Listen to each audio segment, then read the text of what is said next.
Hello. Welcome to the channel if you're new, and welcome back if you're a regular. Tell me where you're from and what time you're listening. Now get comfy and let's begin.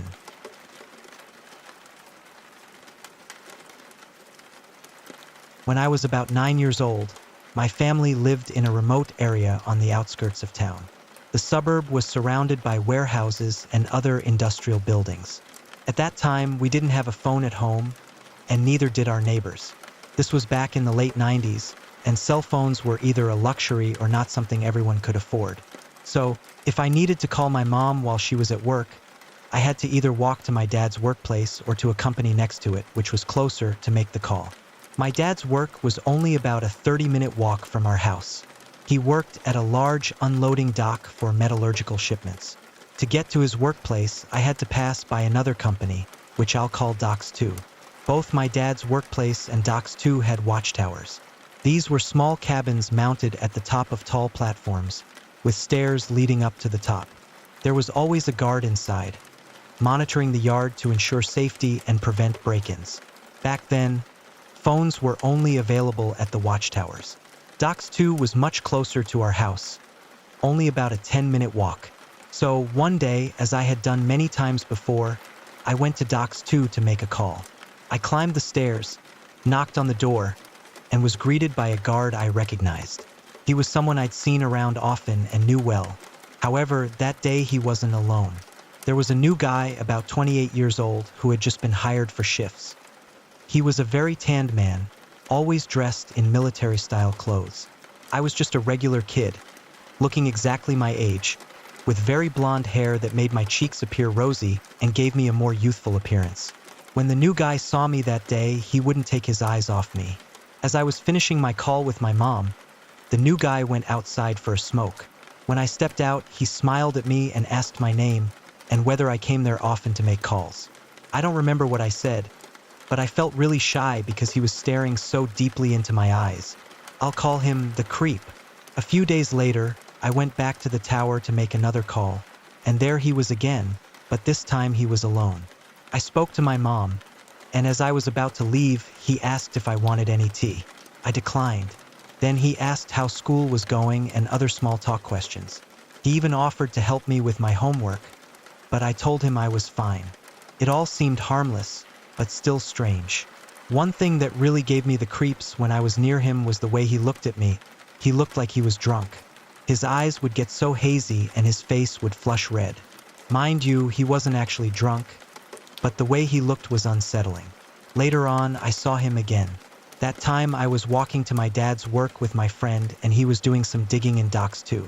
When he saw me through the metal fence that was separating us, he just leaned against his shovel and stared at me. He didn't say hi or anything. After those encounters, for quite some time I took alternative routes to see my dad or play with puppies at my dad's work or make calls to my mom because he really creeped me out. However, one day I had to call my mom urgently. My dad's work phone didn't work, so I had to go to Docks 2 Tower, hoping I wouldn't see him. The creep was there and oh boy was he so happy I came. He was complaining how I don't come anymore to see him. As I was making a call, he grabbed another chair and sat right next to me, very close. It took a while for my mom to get on the phone because she was busy with something and someone went to get her whilst I was on the line. It felt like hours waiting and the creep was just seated next to me, looking at me and smiling. When my mom finally got to the phone, he got up and went to make me tea and brought some biscuits. When I was done talking, he insisted I have some tea with him, which I didn't, and he just kept on trying to strike a conversation. But this time, the tone of conversation was different. He asked me how old exactly I was, and I told him 12. I have no idea why I lied. He told me his age, and although I knew he was much older, I felt really weirded out that he wanted to talk to me so badly or had any interest in me. My alarms did go off every time I was around him, but I guess I didn't feel overly in danger. He then proceeded to tell me that I was beautiful and asked me whether I had a boyfriend. He asked me if I have already dated boys and what type of boys I liked. I was so uncomfortable and so eager to leave at that point, but he would just keep dragging me into these weird conversations. I could tell he was drinking that day. When I began moving towards the door, he followed me. Eventually, we both were outside. However, in order to get down from the tower, you need to walk this narrow path towards the stairs. He stood blocking it so I couldn't leave. He got very close to me and I was freaking out. The only escape tactic I could come up with as a child was to pretend that I'm seeing someone from the top of the tower. So I began waving my hand at the road down at the bottom and towards houses in the distance, pretending I see someone I know and saying, "Oh, look, that's my uncle, he's waving." The creep looked in that direction, but either didn't care or could tell that I was lying. I kept on telling him that the uncle who waved back is a very big angry man, and if I don't come down this instance and go home, we both are going to be in trouble. The creep didn't budge. He got even closer and eventually pressed me against the railing.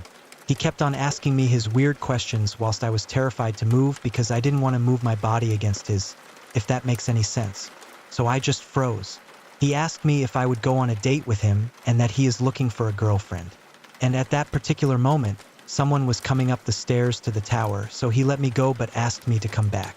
I have not told anyone about this encounter at that stage because I was afraid that my parents would get angry.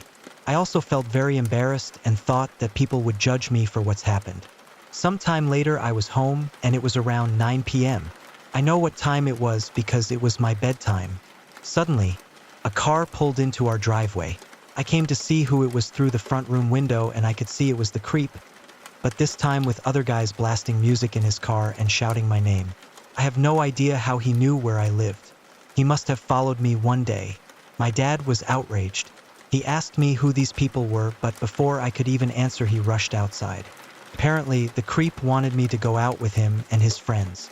My dad obviously refused, saying that I am a child and too young to hang out with them or go out at this time of night, and that if he sees any one of them ever again, he will beat the living heck out of them. So they drove away. I was so upset with my dad that he called me a child in front of them. I think because we lived so far away from everything, I was really keen to make friends as there were no kids around as such. For a while after that, I had not seen the creep again or heard of him. A significant time later, I was walking to my dad's work again, and I have completely forgotten about this creep. He was working in Docks 2 with his friends, maybe those that came with him that night in the car, or maybe these were just his co-workers. I got scared when I saw him, and even though he shouted hi to me, I pretended to not hear it. He said something to his friends, and I clearly remember one of them exclaiming, "Her!" It was like he couldn't believe it. Apparently, the creep had told them about me or expressed some kind of interest in me, but no one expected me to be a child. I looked at the guy who'd exclaimed. He was staring at me in utter disbelief. He must have been around 20 to 25 years old.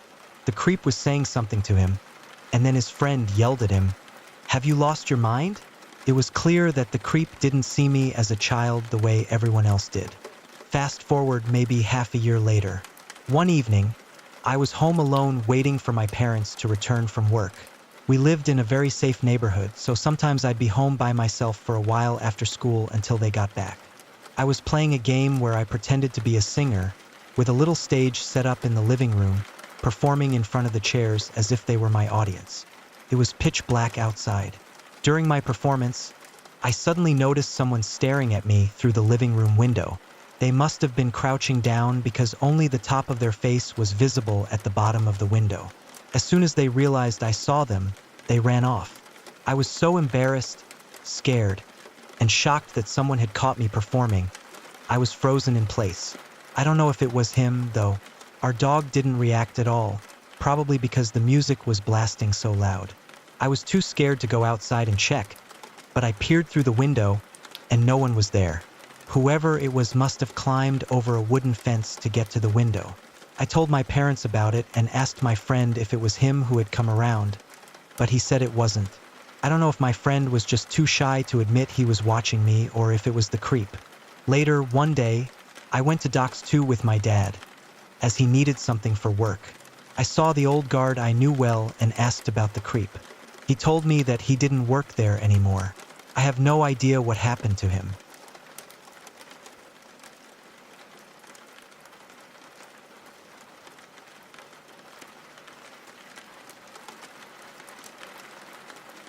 I'm 23 and a very social person, so I've encountered many strange people and experienced quite a few unsettling things in my life, but this particular experience might just have been one of the scariest. It happened in the late summer of 2021, around mid-September, when the school year had just started.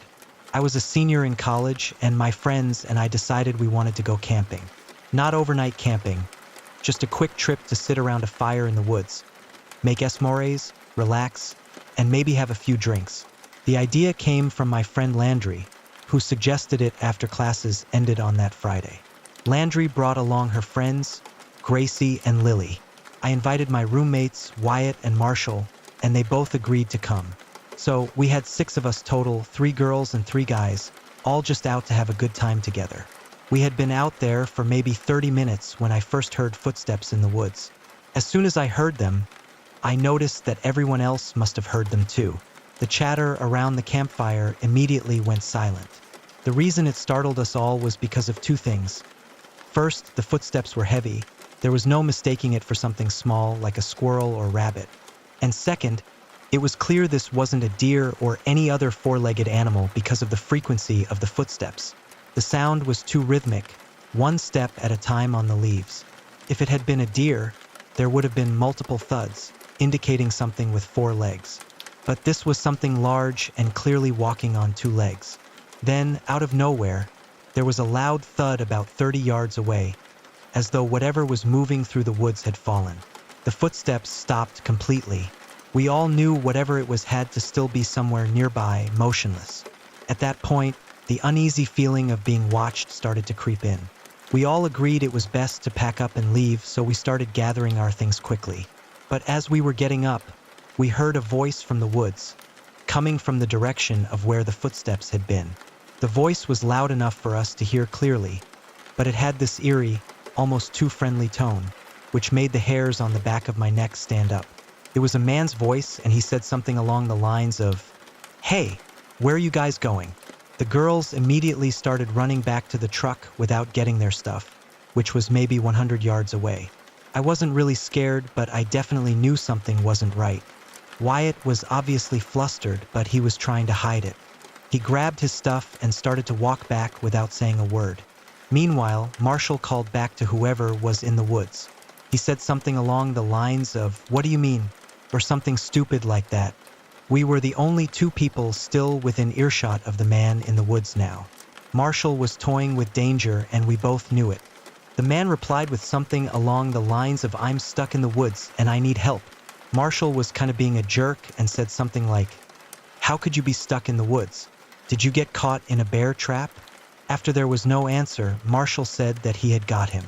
Marshall and I grabbed the girls' stuff and started toward the truck. I remember walking back thinking that Marshall is an idiot for doing that. As Marshall and I were approaching the truck, I looked at my phone and had some missed calls from Landry. I found out why as soon as we got back in the truck, when Wyatt and the girls simultaneously started trying to tell me and Marshall about how they saw multiple tall silhouettes walking near the tree line in the moonlight. They explained how the shadow outlines were walking in the direction of where we had set up camp. We obviously didn't think they were lying after the exchange Marshall just had with the guy in the woods. Immediately following, we promptly booked it out of that place. In retrospect, it could have been some guys just playing games out in the woods, but more realistically, it was probably some sort of gang or cult or something like that. I'm just glad we were so lucky to get out of there when we did, or who knows what could have happened.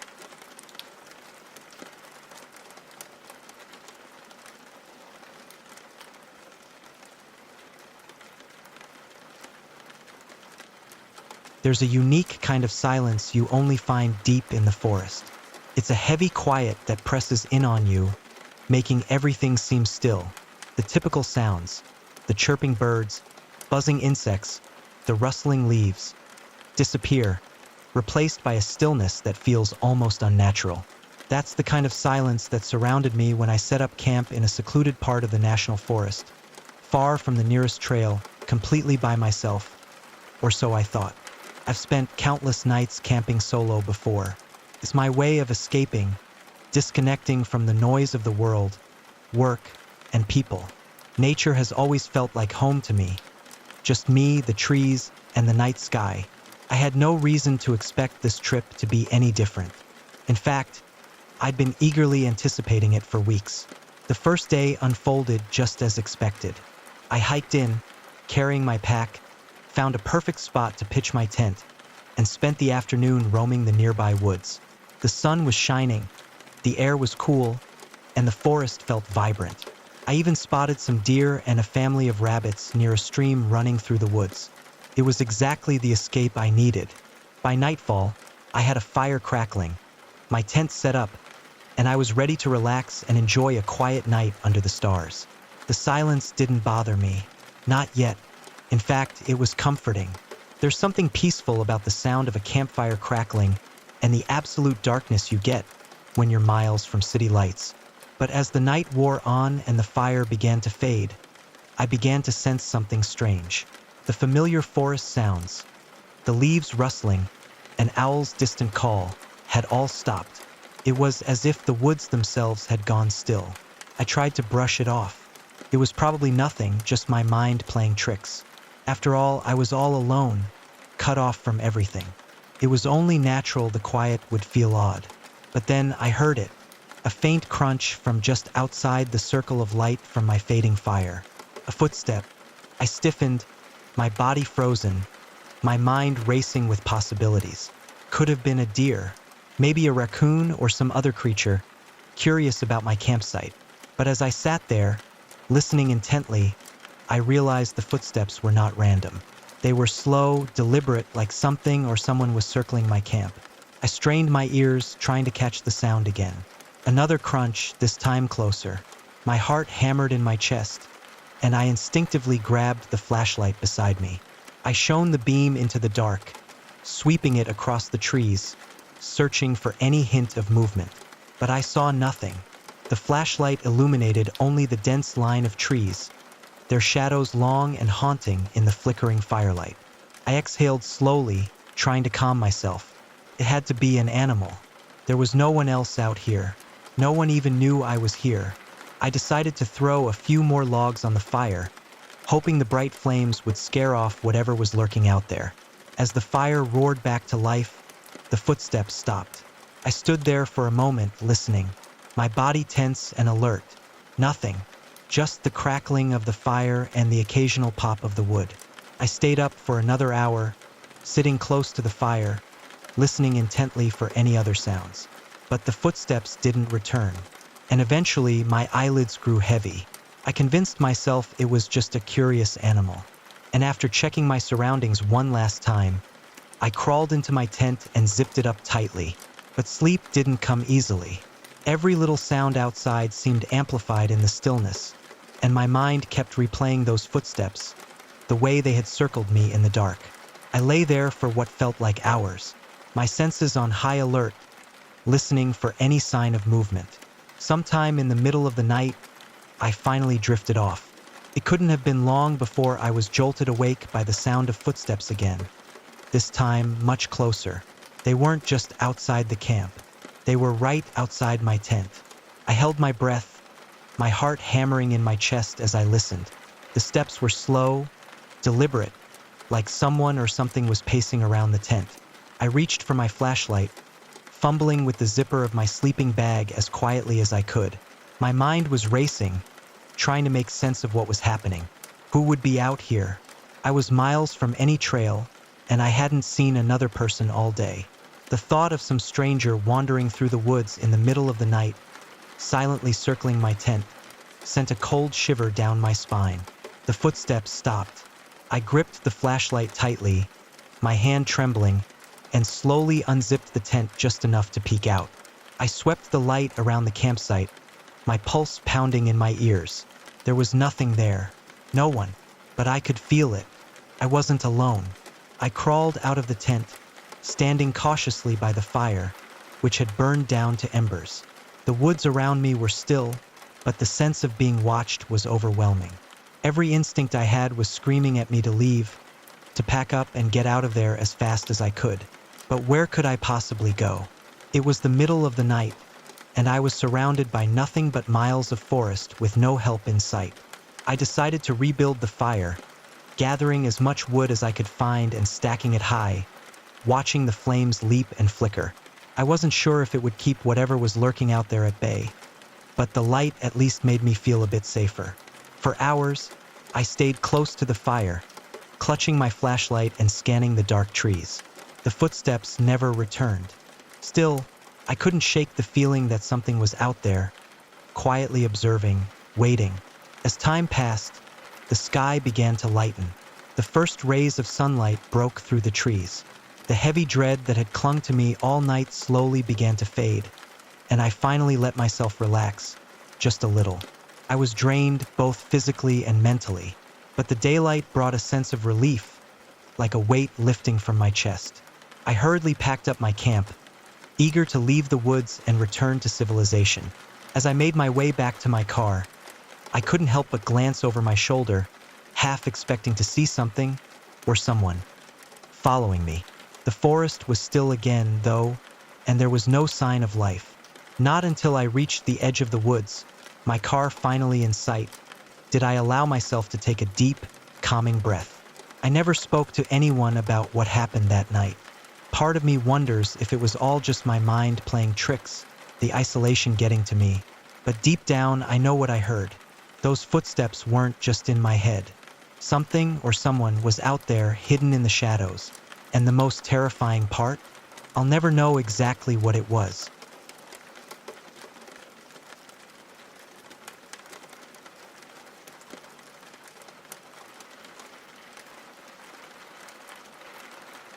As a child, my imagination was incredibly vivid. Now as an adult, I am deeply skeptical of ghosts and the paranormal.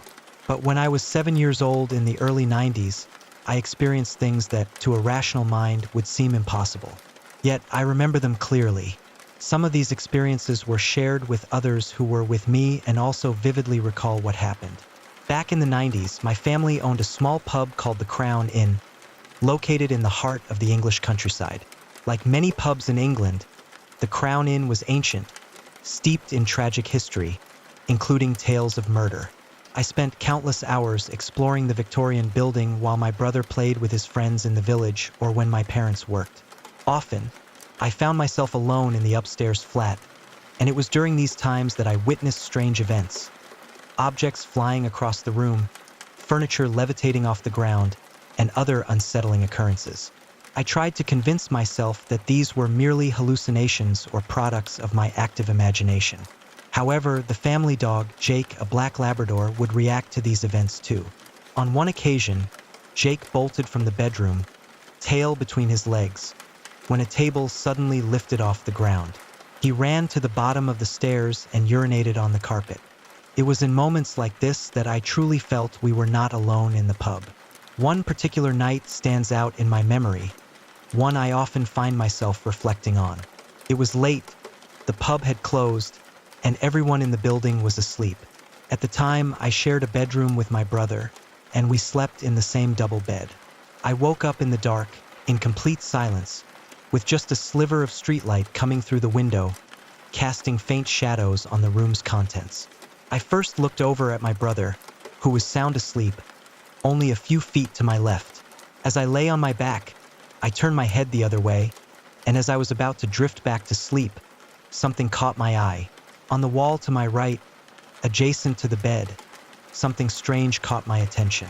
This wall was bare. There were no pictures, paintings, or anything hanging there, except for this peculiar thing. My curiosity was piqued, and I stared at this object for what felt like several minutes. It was almost egg-shaped, about the size of an American football.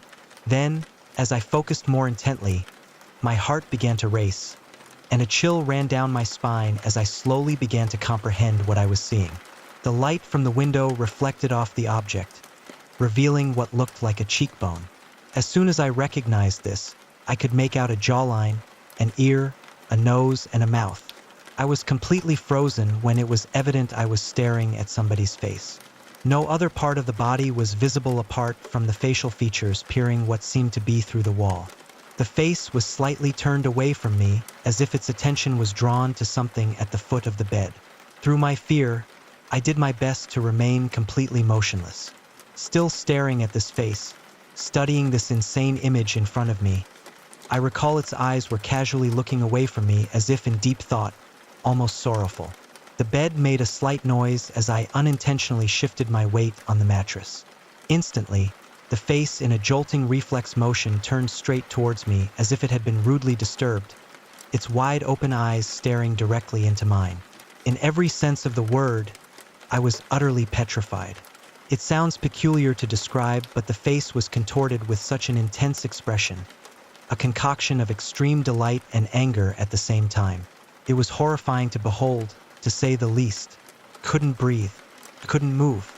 I couldn't scream as this horrifying thing gazed deep into my eyes, no more than a couple feet away from me. Desperately wishing for this crazy event to stop, we both faced each other in the dark for a few moments. It then did something which makes the hair stick up on the back of my neck even to this day. The face almost composed itself for a second until slowly revealing a psychopathic grin, a horrible, distorted smile before slowly descending down the wall. I helplessly watched as the face moved down towards the ground, never breaking eye contact until it was completely out of my sight. I thought my heart was going to explode inside my chest as I laid there, witnessing the face disappear. It's under the bed. It's under the bed. The thought screaming in my mind. I tried to move my arms and legs, but I couldn't, almost as if I was paralyzed. I tried and tried again, desperately trying to get myself out of the room. In one last final attempt, my arms broke free, followed by my legs. I stood up in the bed and darted across the mattress over my brother and out of the room, never once looking behind me. I ran directly into my parents' room, screaming all the way there, waking up the whole pub, including Jake, the family dog. My mom consoled me for a while, and for the rest of the night, I stayed in my parents' bed. It took a few nights before I built up the courage to go back into that room again. With an adult's mind, it would be a fair conclusion that I likely suffered from sleep paralysis, which is something I do suffer with time to time as an adult. With those who are unfamiliar with this condition, it is where you become temporarily paralyzed just before falling asleep or waking up. On rare occasions, individuals also claim to have hallucinations during these episodes, expressing seeing ghosts or demons. I'm slightly skeptical of this because I hadn't knowingly suffered from sleep paralysis until I was in my teens. And although it's happened to me a handful of times, I have never hallucinated. Episodes in bed like this never happened to me again. And with everything else that I experienced in that building for the 10 years we lived there, I simply can't rule out that something else was awake with me in the room that night.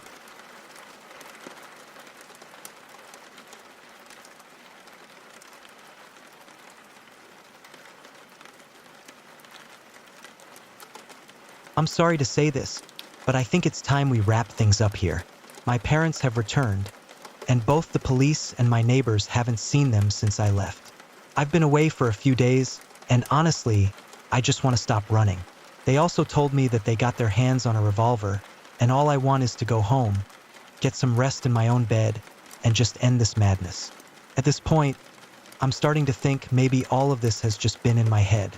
I haven't seen that guy around since that one night, and maybe the video he sent was just from those first couple of nights when I saw him. I don't know anymore. The real issue from the start might have just been me overreacting to the whole thing. Maybe he's just some messed up burglar. Maybe he thought I was someone else when he came to my house. Can't be sure. Tom and I have been on the move, only stopping for food or bathroom breaks. I've been getting a lot of comments telling me to either quit Reddit or to just sit tight and confront him myself. I've realized that maybe documenting everything on Reddit was a bad idea. Who knows if he's been using it against me? But what's worse is that I've been hiding and running from him all this time, and I finally decided it was time to confront him.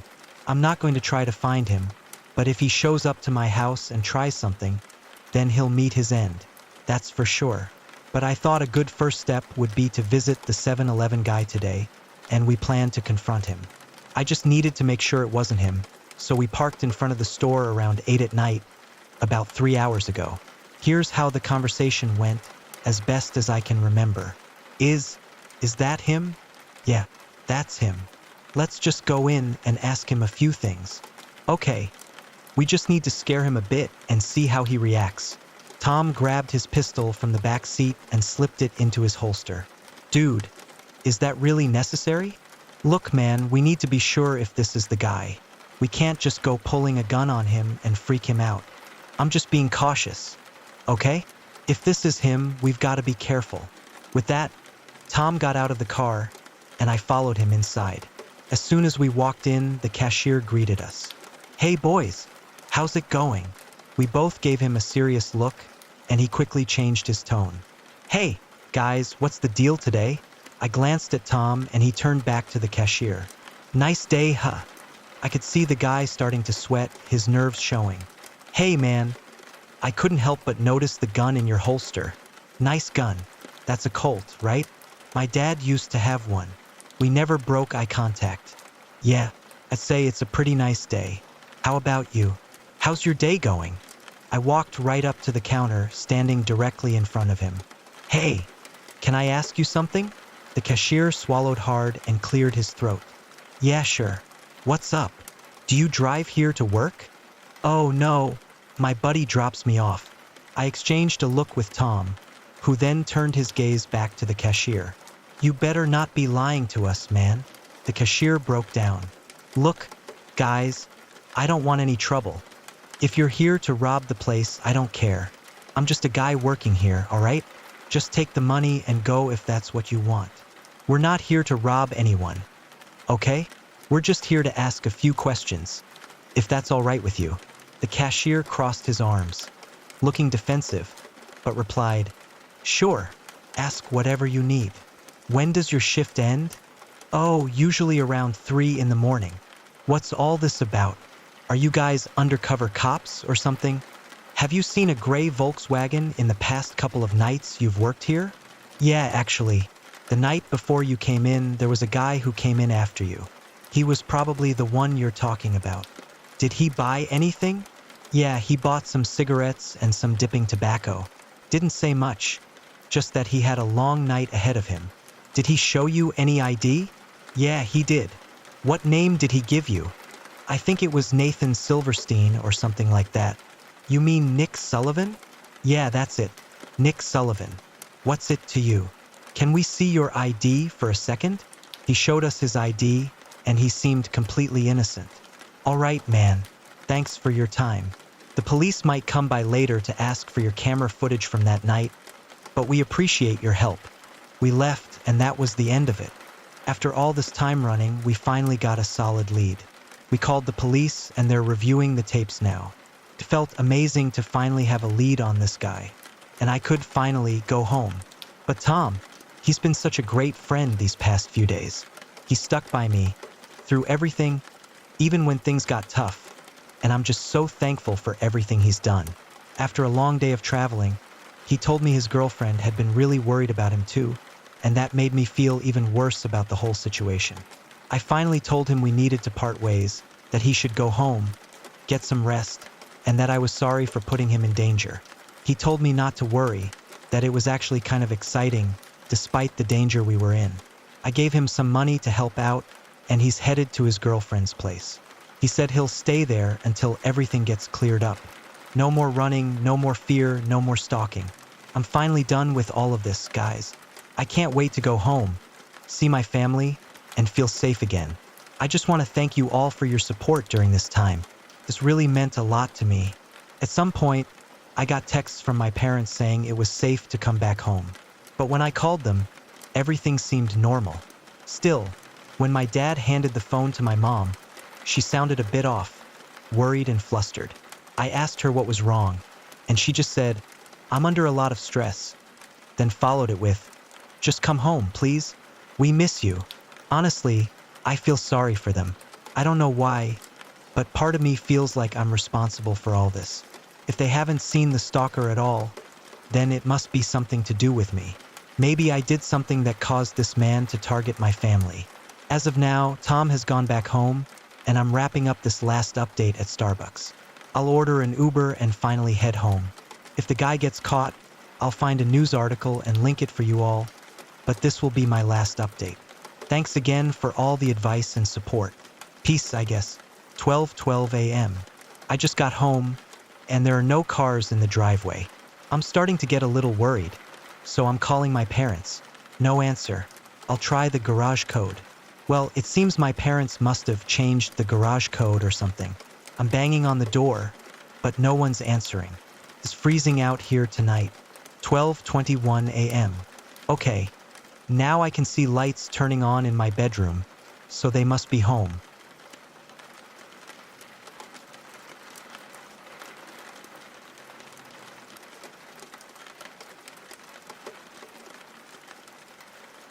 The first impact jolted us out of our easy conversation. The second sent us veering dangerously toward the ditch. By the third, as our car rolled off the road, I knew this wasn't an accident. Someone had deliberately aimed to push us off this desolate stretch of highway, and they didn't care whether we made it out alive. What was supposed to be a fun family road trip quickly turned into a nightmare. My wife, Lisa, our two kids, Emma, 10, and Jack, 8, and I had been planning this vacation for months.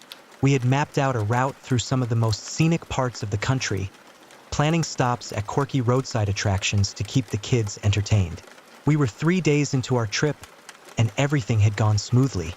The kids were getting along surprisingly well, likely because of the excitement. Lisa and I were enjoying the rare chance to spend uninterrupted time together, taking turns behind the wheel and rediscovering the reasons we fell in love in the first place. That fateful evening, we were driving down a deserted highway cutting through thick forest. The sun was setting, casting the sky in vivid oranges and pinks. I was driving with Lisa dozing in the passenger seat. The kids were in the back, Emma reading a book and Jack playing on his handheld game. I first noticed the car in my rearview mirror about an hour before sunset. It was a dark sedan, unremarkable except for the fact that it was closing the distance between us fast. I moved over to let it pass, but it stayed right behind us, unnervingly close. "That guy's really riding our tail," I told Lisa, who had just woken up and was stretching. She glanced back, frowning. "Maybe he's in a hurry. There's a rest stop just ahead. We can pull over and let him go by," she suggested. I nodded, keeping a wary eye on the car behind us. But as we neared the rest stop, the sedan suddenly sped up, swerving into the oncoming lane and pulling up beside us. That's when the first impact hit. The sedan slammed into our side, the screech of crushing metal filling the air. The kids screamed in the back as I fought to maintain control of the car. "What the hell?" I shouted, adrenaline flooding through me. "Is he insane?" Before Lisa could respond, the car struck us again, even harder this time. We skidded toward the edge of the road, tires squealing as I desperately tried to regain control. The third hit sent us hurtling off the road completely. The world spun as our car rolled down the embankment. I heard the crunch of metal, the shattering of glass, the terrified screams of my family. Then everything went black. I came to hanging upside down, held in place by my seatbelt. The car was on its roof. The windshield shattered. Through the ringing in my ears, I could hear Emma crying. "Lisa," I croaked, turning my head. My wife was next to me, unconscious, but breathing. "Emma, Jack, Daddy." Emma's voice came from the back, shaky and scared. "I'm okay, but Jack won't wake up." Fear gripped my heart. I fumbled with my seatbelt, falling awkwardly as it released. Ignoring the pain shooting through my body, I twisted around to check on the kids. Emma was already unbuckled, a cut on her forehead, but otherwise seeming okay. Jack was slumped in his seat, a nasty bruise forming on his temple, but he was breathing. And when I checked, his pulse was strong. "We need to get out of here," I said more to myself than to Emma. "Can you unbuckle Jack while I help Mommy?" Emma nodded bravely, her hands shaking as she reached for her brother's seat belt. I turned back to Lisa, gently shaking her. "Lisa, honey, wake up. We need to move." Her eyes fluttered open, confusion quickly turning to fear as she took in our situation. "The kids?" she asked immediately. "They're okay," I assured her. "But we need to get out of the car. That guy might come back." As if on cue, we heard the sound of a car engine approaching. Panic surged through me. I helped Lisa with her seatbelt, then turned to help Emma with Jack. Together, we managed to drag ourselves out of the wreckage. We were at the bottom of a steep embankment, the forest dark and imposing around us. Up on the road, I could see headlights approaching slowly. Into the trees, I whispered urgently, "We need to hide." Lisa took Emma's hand while I carried Jack, who was starting to stir. We stumbled into the forest, the undergrowth scratching at our legs as we pushed through. Behind us, I heard a car door slam, then footsteps crunching on gravel. A flashlight beam cut through the darkness while I'm sweeping over our wrecked car. "I know you're out there," a man's voice called out, sounding almost gleeful. "Come on out and make this easy on yourselves." We pressed ourselves against a large tree, hardly daring to breathe. Jack had woken up fully now, and I could feel him trembling in my arms. I put a finger to my lips, silently urging him to stay quiet. The flashlight beam came closer, sweeping back and forth through the trees. I could hear the man muttering to himself, leaves crunching under his feet as he searched. "Found your phone?" he called out. "No service out here. No one's coming to help you." My heart sank. He was right. We were miles from the nearest town with no way to call for help. We were on our own. The sound of his footsteps faded as he moved further into the forest. I turned to Lisa, speaking in a whisper. "We need to move, head deeper into the forest, try to circle back to the road further down." She nodded, her face pale in the moonlight. We set off as quietly as we could, every snapping twig sounding like a gunshot in the silent forest. We walked for what felt like hours, the kids growing tired and scared. Jack was able to walk on his own now, but he clung to my hand like a lifeline. Emma was being incredibly brave, but I could see the fear in her eyes. Just when I thought we might have lost our pursuer, we heard it, the rev of an engine, closer than it should have been. Headlights cut through the trees ahead of us. "He's on a road," Lisa gasped. "He's trying to cut us off." We changed direction, pushing through denser undergrowth. The sound of the engine faded, then grew loud again as he turned onto another road. It was a cat and mouse game with us as the mice. Every time we thought we were making progress, the sound of that engine would reach us, forcing us to change course. As dawn began to break, we finally stumbled onto a paved road. But it wasn't the highway we'd been driven off. This was a smaller, local road. "Look," Emma pointed down the road. In the distance, we could see buildings, a small town. Hope surged through us, giving us a second wind. We started down the road, moving as fast as our exhausted bodies would allow. That's when we heard it, the now familiar sound of an engine approaching. Headlights appeared around a bend behind us. "Run," I shouted, all pretense of stealth abandoned. We ran, the kids finding energy they didn't know they had. The car behind us accelerated, closing the distance rapidly. Just as I thought it was over, that we'd come so far only to be caught at the last moment, another set of headlights appeared ahead of us. A police cruiser rounded the corner, its lights flashing as it sped towards us. The car behind us screeched to a halt, then reversed quickly, disappearing back the way it had come. The police car pulled up alongside us, and the officer inside glanced at us with concern. "Are you folks all right?" he asked, taking in our battered, exhausted state. The words spilled from us all at once, and the officer quickly radioed for backup and an ambulance, reassuring us that we were safe now. In the days that followed, as we recovered in the hospital and provided statements to the authorities, we learned the terrifying truth. Our assailant was a serial killer who had been preying on families traveling down isolated highways for years. Thanks to our escape and the details we provided, the police were able to track him down and make an arrest. We never did finish that road trip, but what we gained in the aftermath was a renewed appreciation for life, for our family, and for the strength we discovered within ourselves. Now, when we travel, we stick to busier highways and more populated areas. And we always watch the rearview mirror, keeping an eye out for cars that get too close. We learned the hard way that sometimes the most dangerous predators aren't lurking in the woods. Sometimes they're right there on the road with you, waiting for the perfect moment to strike.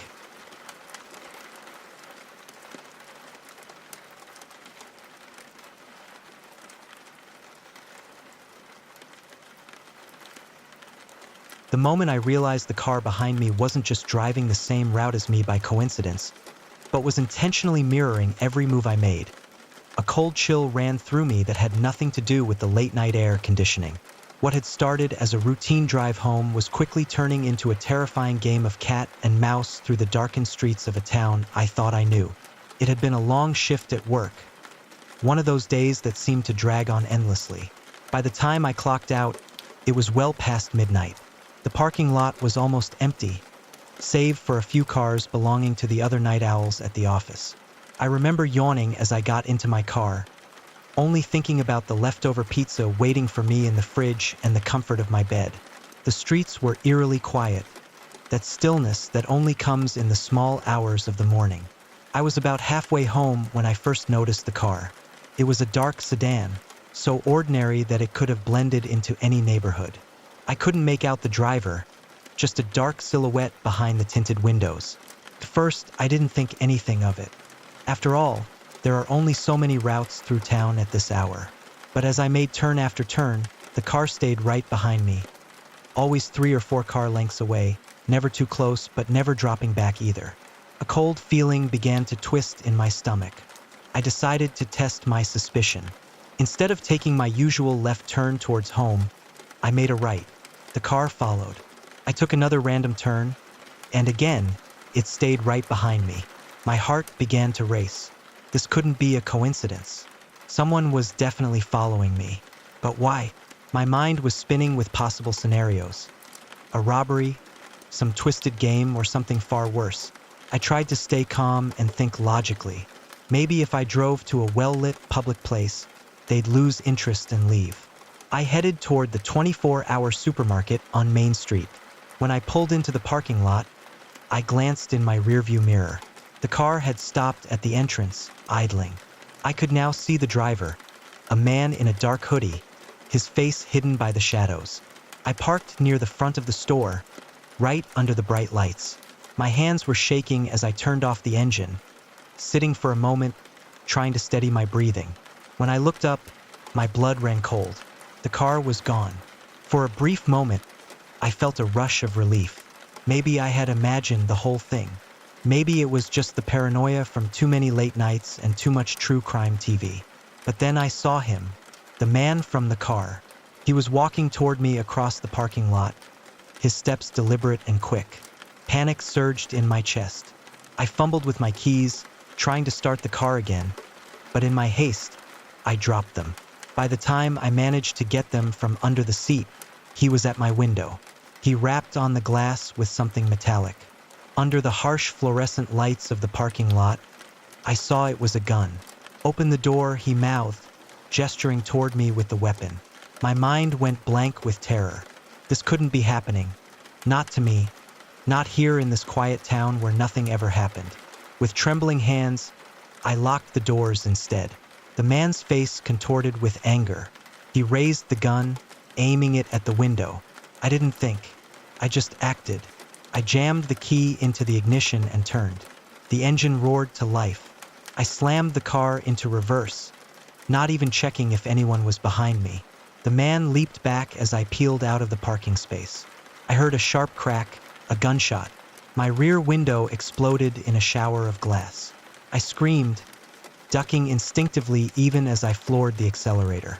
The car fishtailed as I made a wild turn onto the street, tires squealing in protest. In my rearview mirror, I saw the man running back to his car. I had a head start, but his car was newer, faster. I knew he'd catch up soon if I didn't do something. I took a hard right, then another, trying to lose him in the maze of residential streets. My mind was racing faster than my car. Where could I go? The police station was on the other side of town. My house wasn't safe. He'd seen which way I usually drove. I made a split-second decision and headed for the highway. At this time of night, it would be nearly empty, but it was my best chance to outrun him. As I merged onto the on-ramp, I saw headlights in my mirror. He had found me. The sedan was gaining ground, eating up the distance between us. I pushed my old car to its limits, the engine whining in protest as the speedometer crept past 90, then 100. But it wasn't enough. The sedan was still coming. Suddenly, an idea struck me. It was risky, possibly suicidal, but it was all I had. About a mile ahead was a sharp turn, the kind that required slowing down even in good conditions. Beyond it was a steep embankment leading down to the river. I took a deep breath, tightening my grip on the steering wheel. I could do this. I had to do this. As I approached the turn, I didn't slow down. If anything, I sped up. In my mirror, I saw the sedan getting closer. Just a few more seconds. At the last possible moment, I slammed on the brakes and wrenched the wheel to the right. My car skidded, the tires screaming as they fought for traction. For a heart-stopping moment, I thought I'd miscalculated that I was going to go over the edge. But then the car straightened out, fishtailing wildly, but staying on the road. I didn't look back. I didn't need to. I heard the crash, the screech of metal on metal, the shattering of glass. When I finally dared to check my mirror, the sedan was gone.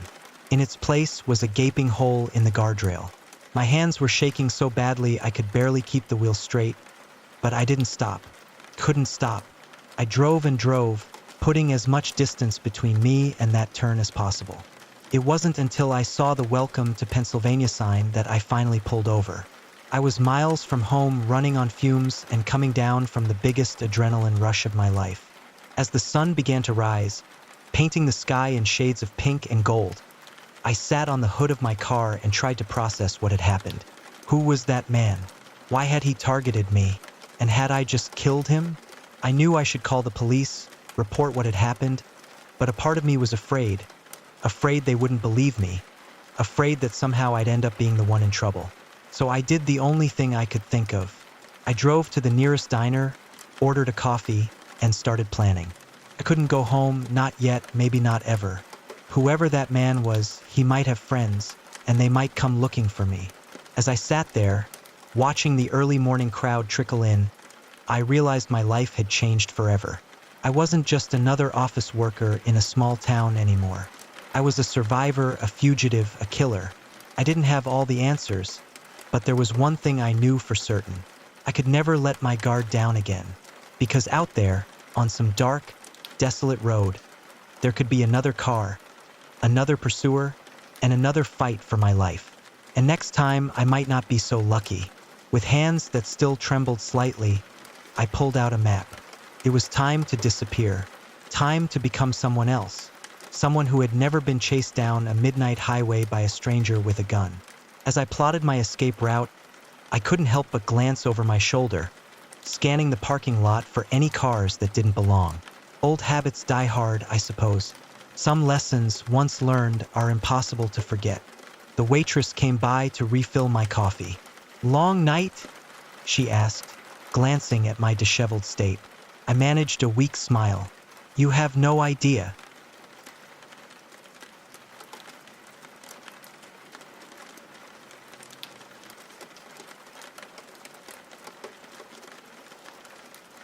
Over the years, my Nan's mind started to deteriorate. She began seeing things more and more, and my family started saying she was showing signs of dementia, which I believed as well. One night, we received a phone call saying the police had found her walking the streets, holding a clock. That was the beginning of her actual dementia.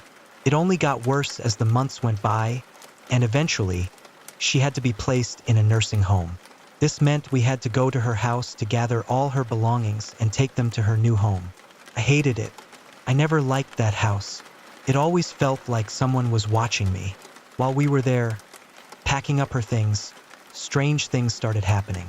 For example, boxes that were stacked on top of each other, like the kind you'd get when you buy a PC, would fall over, but they wouldn't land where they should. One box, for instance, would end up 2 to 3 feet away from the others. It didn't happen just once. It happened 6 times. Each time, the box would land facing up, and my dad, who doesn't believe in anything paranormal, just brushed it off, saying it was probably because the boxes weren't stacked properly or something inside them was uneven. Yeah, sure, I'll go with that. On the 3rd day of moving her things, we had to carry out the sofa and armchair. My dad and I were lifting it while my uncle was in another room wrapping ornaments in newspaper. As we were getting ready to lift it, my dad's face turned white, and he nodded toward the armchair. There was an imprint on it, like someone had been sitting there, leaning on the armrest. The leather on the chair was moving, just slightly, but it was enough for my dad to walk out of the house, saying he needed fresh air. We went outside, and I started teasing him, saying, "See, do you believe the house is messed up now?" He tried to brush it off, saying maybe one of us had sat in the chair and it was just moving back to its original position. While we were standing outside, I was smoking, and I happened to look up. The blinds upstairs moved, like someone was watching us, then quickly moved away. My dad didn't see it, and once again tried to find a rational explanation. The fourth day was the last day I ever spent in that house, and it was the worst day of my life. We were in my nan's bedroom, getting ready to move out her bed and wardrobe. My dad and uncle carried the wardrobe out to the van. Then came the words I'll never forget. "Hey, you stay here while we take this. Put all the clothes in bin bags, please." I walked up those stairs like I was walking to the electric chair. I stepped into my nan's room and closed the door behind me. Over the years, I had already seen shadows and other things moving past doorways, and I didn't want to experience any more of that. I was in her room packing her stuff away and think of how she won't ever remember who I am or that she's my nan. I packed 3 bags to the point they were almost bursting and sat on the bed. Then I heard noises like someone was in the attic moving. My stomach felt like it was turning and my heart was beating so fast. Then I heard what sounded like talking from the next room. It wasn't loud. It was like whispering, but sounded almost normal. I can't really explain it. It was just one voice talking, but sounded like it was having a conversation. It was a male voice. I listened to that voice for about 20 to 30 seconds, and then it stopped. I couldn't make out anything it had said except there's no point and just leave her over there. A few weeks passed, and I had visited my nan in the nursing home. She didn't remember who I was, but I'd still say, "Hello, Nan, you okay today?" Her response was always the same. "Yeah, I'm okay, mate." Except this day I said, "Good morning, Nan." And she said, "Anthony, where have you been? It's late." I felt so happy knowing she remembered my name for that one day. As time has gone on, she's gotten a bit worse. She tells me things about that house and other things, but I don't know if it's just because of the dementia or if it's true. A few of the members here wanted to know if I had any more stories about that house. I said I would compile a list of the things that happened to me and other people. So here are all the incidents that I can remember. When I was around 10 to 12 years old, I used to stay in my nonce each night until my dad finished work and could pick me up. I used to hate it. Once it got dark, that house felt weird. There was a room underneath the stairs. It was just a door with a space for all your junk like vacuums, brushes, mops, that sort of stuff. One time I stayed. My nan was sick, so she got off to bed earlier than usual because her medication made her sleepy. This one week I stayed there. I was sitting downstairs watching TV, and all of a sudden this weird sensation hit me like someone was watching me. Nobody else was in the house apart from us two. Then I heard the door to the room under the stairs pop open. It opened to about 3 inches and stopped. My face became hotter than the sun, and I tried to pretend I was still concentrating on the TV, but my ears would not stop listening for something else. After I had calmed down and stopped panicking, about 4 minutes later I stood up and slowly turned around. It was the only door that was open. I went to close the door, and as soon as my hand touched the handle, something inside the room fell, like a mop had been knocked over into another object. I ran up the stairs screaming for my nan. I was such a brave child. My nan convinced me it was a faulty lock on the door, and it was just by chance it happened to fall when I touched the door handle. My cousin lived at my nan's. She adopted her when she was a baby since my aunt didn't want her. Not just trying to throw personal stuff out there, but it's the easiest way to say it. She would occasionally go and see her real mother from time to time. When she was there and I was staying, I was so relieved since not a lot seemed to happen. We used to stay up all night in her bedroom, playing on her Super Nintendo, playing Mario Kart, and just eat junk food and have a good time. Every so often, we'd hear something in the attic. I never really paid it any attention since the sound didn't register with me at that moment. It got really late and we ended up going to bed. Then when it was quiet, I heard the sounds again. It was bin bags being dragged across the attic. The attic was full of Christmas decorations and bin bags and boxes. It wasn't the wind making them rustle. It was a heavy bin bag being pulled along the floor of the attic. Now around age 15, I was still staying in my nan's, but only on a weekend. My cousin still lived there. She was 19 at this point. We still used to hang around sometimes since we were like brother and sister. By this point, I stupidly had took up smoking and confided in my cousin that I smoked. She said she would keep it a secret since I knew stuff about her too. She smoked too, so every hour or so we would go and have a smoke by the back door. This is a short one. When me and my friend went to the cinema, we ran out of money. So we walked to my nan's house to phone a taxi and pay once it got to my house. While we were in there, we were talking to my nan and our taxi arrived. So we walked out the front door and I was in front and heard my friend shout. I asked him what he was moaning about and he said he went to put his hood up and felt a hand sort of block it, pull his hood back down.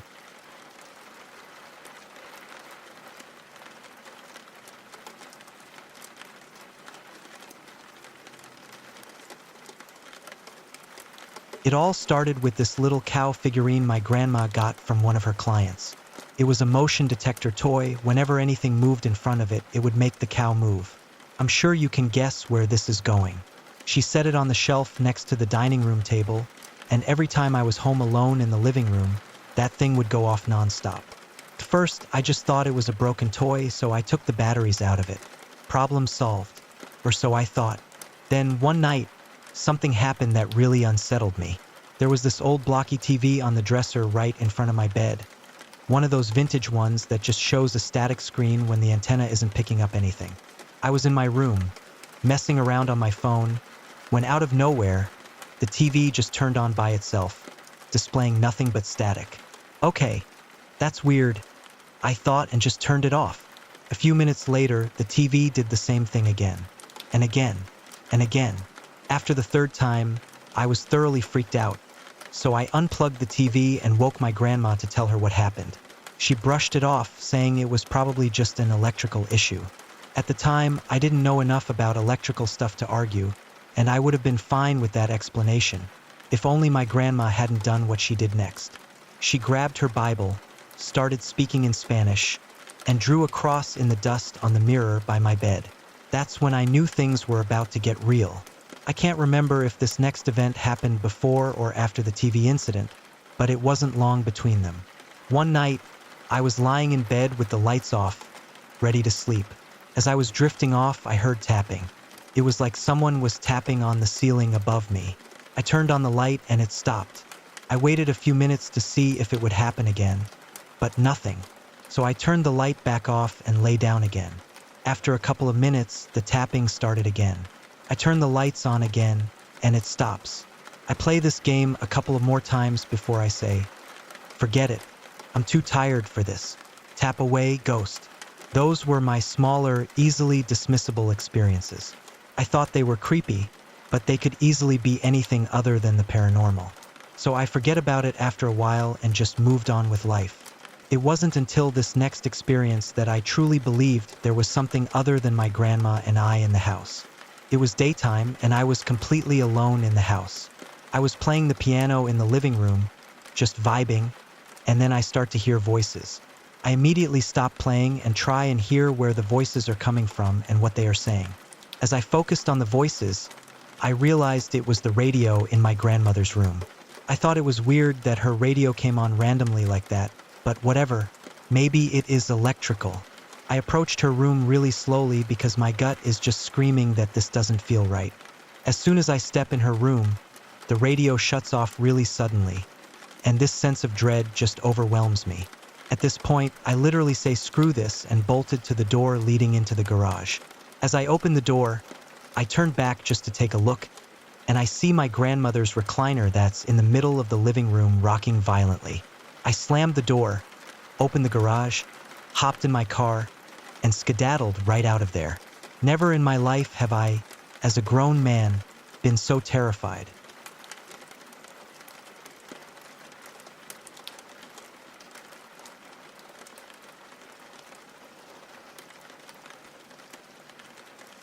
In the summer of 2011, a few friends and I planned a camping trip to Delamere Forest, located just a few miles outside our hometown. Although it was a small forest, it was the perfect escape to reconnect with nature. Life in the city can be enjoyable, but it often feels suffocating. So any opportunity to get out into the countryside was eagerly welcomed. However, as the trip date drew closer, things began to fall apart. One by one, friends started backing out, citing reasons like family issues, lack of money, or simply not feeling like it. In the end, only 2 of us remained committed to going. So, on a bright summer morning, we boarded a train bound for the forest. The weather was flawless, clear skies and a gentle breeze. making our hike through the woods much more comfortable than expected. It didn't take long to find a good spot in the shade, right beside a stream that would provide us with water for washing and drinking. The only downside was that the location was wide open, very visible to anyone passing by, and not exactly discreet. By late afternoon, we were tired from the hike and decided to build a fire to cook dinner. Now, making a fire is a basic camping necessity, but it attracts attention. The scent of burning wood, the smoke, and the smell of food can practically broadcast your presence to the entire forest. As expected, a group of locals soon stumbled upon our camp and approached to say hello. At first, they seemed friendly enough, but something about them gave me a bad vibe. It's strange how instincts can pick up on things like that. Subtle shifts in body language or tone that hint at someone's true intentions. I wasn't sure whether it was the way they exchanged glances or the odd, probing questions they asked, but I could sense they weren't completely sincere. After they left, my friend suggested we move camp. Normally, he's the anxious one, and I'm the one trying to reassure him, but this time I felt he was right. Maybe we were overreacting, but in situations like this, it's always better to err on the side of caution. So, despite being tired and a little buzzed, we packed up, put out the fire, and set off to find a new spot. We quickly found a new site, a wooded hill that overlooked our previous campsite. While we couldn't see it directly, if we walked a minute or two from our new camp, we could get a good view of the area. At least we could during the day.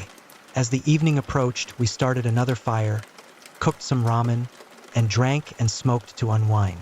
We spent the night chatting around the fire until exhaustion caught up with us, and we finally retreated to our poncho shelters to sleep. I'm pretty sure I passed out as soon as I got into my sleeping bag, as I don't remember drifting off or anything.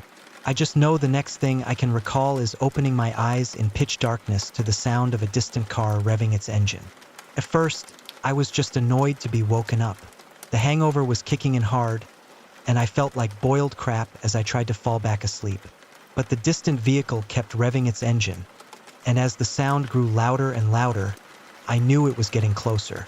Something told me to go check it out by the time I started to hear voices. It might have just been a bunch of kids taking a stolen car for a spin. But like I said, sometimes it's better to be safe than sorry. But when I go to the edge of the hill, I can already see torch beams all over our old campsite. The revving engine was from a vehicle that had been driven all the way down the forest path to our previous camp. Someone was down there looking for us. I think I acted more out of instinct than anything else, moving as quickly and quietly as I could back to my sleeping friend to wake him. I must have explained what I'd seen like 2 or 3 times. He was just as exhausted and half drunk as I was. But when it sank in, he was up on his feet with me and helping to kick dirt on our dying fire. We then grabbed a pair of binoculars we were carrying with us, and then ran back to the edge of the hill to watch the scene below. In utter horror, we could see what was in the men's hands, thanks to the torches they shone on one another. Baseball bats, hammers, and a length of rope were just a few of the things they carried. They spat and cursed, furious that they had come back too late to catch us. All we had were our Swiss Army knives to defend ourselves with. If the guys down there had decided to actually search the area, they'd have found us pretty easily, and I'm not sure I'd be here telling this story today. But to our infinite fortune, they didn't. Maybe they had been drinking themselves or were just too lazy to actually look for us, but we are so thankful they didn't. With one person keeping watch, the other went back to camp to pack their gear as fast as they could. The guys down below were hanging around our old camp, kicking at the fire we had so carefully constructed, taking all their spite out on things we had left behind. As I've mentioned, they didn't seem keen on actually looking for us, but they didn't seem like they were in a hurry to leave either. This meant that we were essentially stuck on this wooded hill, as an escape attempt with our heavy packs meant that if we were discovered, there would be no outrunning any of them, especially since they had a vehicle.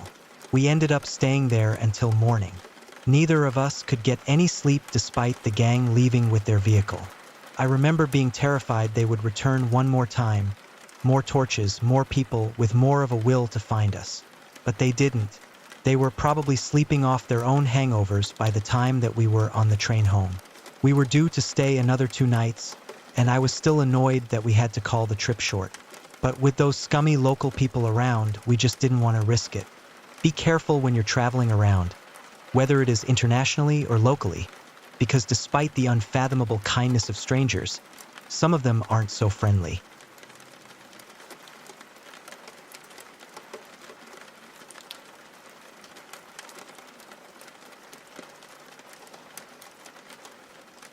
Amanda, my brother's girlfriend, was in the process of finding her first apartment and moving out of her parents' house. She and my brother had only been dating for a few months, so they decided not to move in together just yet. Instead, she opted to find a roommate online. While browsing Craigslist, she came across a listing that caught her attention. It was titled something along the lines of "Roommate Wanted, Females Only." This wasn't unusual, as the area she was looking at was filled with young professionals. The listing offered a room in a house for only $225 a month, a bargain compared to other places. The person posting was a 23-year-old college student who mentioned she wasn't comfortable living with any men. The other roommate would have their own private room and bathroom.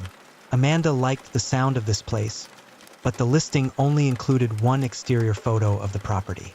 She emailed the girl, hoping to meet her and take a tour. Within 30 minutes, she received a response with all the details and a time to come by. The girl worked late and asked if Amanda could stop by at 8 p.m. When Amanda arrived, there was a handwritten note on the front door saying, "Door broken? Use back door." Walking around the house, she noticed it looked nice but slightly neglected. Tall grass, overgrown weeds, dusty windows, and so on. When she knocked on the back door, an older man answered. Amanda initially thought she had the wrong house, but the man explained he was the landlord and that the girl was out, asking him to meet Amanda since she worked late. He seemed friendly enough and offered to give her a tour. Though Amanda's instincts started to twinge, they weren't on full alert yet. The man appeared to be in his 40s and unshaven, and only the kitchen light was on. As they toured the house, Amanda noticed something that immediately raised a red flag. The place had no furniture. Nothing at all. The landlord was polite but a little too eager to rush her through the tour. He didn't let her look at the rooms for long and seemed irritated about keeping the lights on for more than a moment. There was one room he wouldn't open, saying it was the occupant's room, and he didn't want to invade her privacy. As they moved into the living room, Amanda noticed that the front door had a plank nailed across it. Her instincts were now definitely on edge, so she decided to wrap up the tour trying to be polite. But just as she was thanking the landlord and preparing to leave, he perked up and said he'd forgotten to show her the basement. He mentioned it had recently been furnished and would make a great rec room, urging her to take a look. They were standing in the small hallway between the front living room and the kitchen when he opened the basement door. It swung outward, blocking the way to the back door. The basement was completely dark. The landlord smiled and motioned down the stairs, saying, "Ladies first." At that moment, Amanda got a text, and just as luck would have it, a car pulled up outside. Thinking quickly, she pretended it was a phone call and answered, "Hey, are you here?" "Yeah, I'll come out and let you in." Acting with confidence, she excused herself past the landlord and made her way to the back door. The landlord looked at her, clearly confused. Once outside, Amanda bolted to her car and drove off as fast as she could. When she got home, she told her mom everything. The police were called, and Amanda gave a statement. They went to investigate, but by the time they arrived, the Craigslist listing had already been taken down.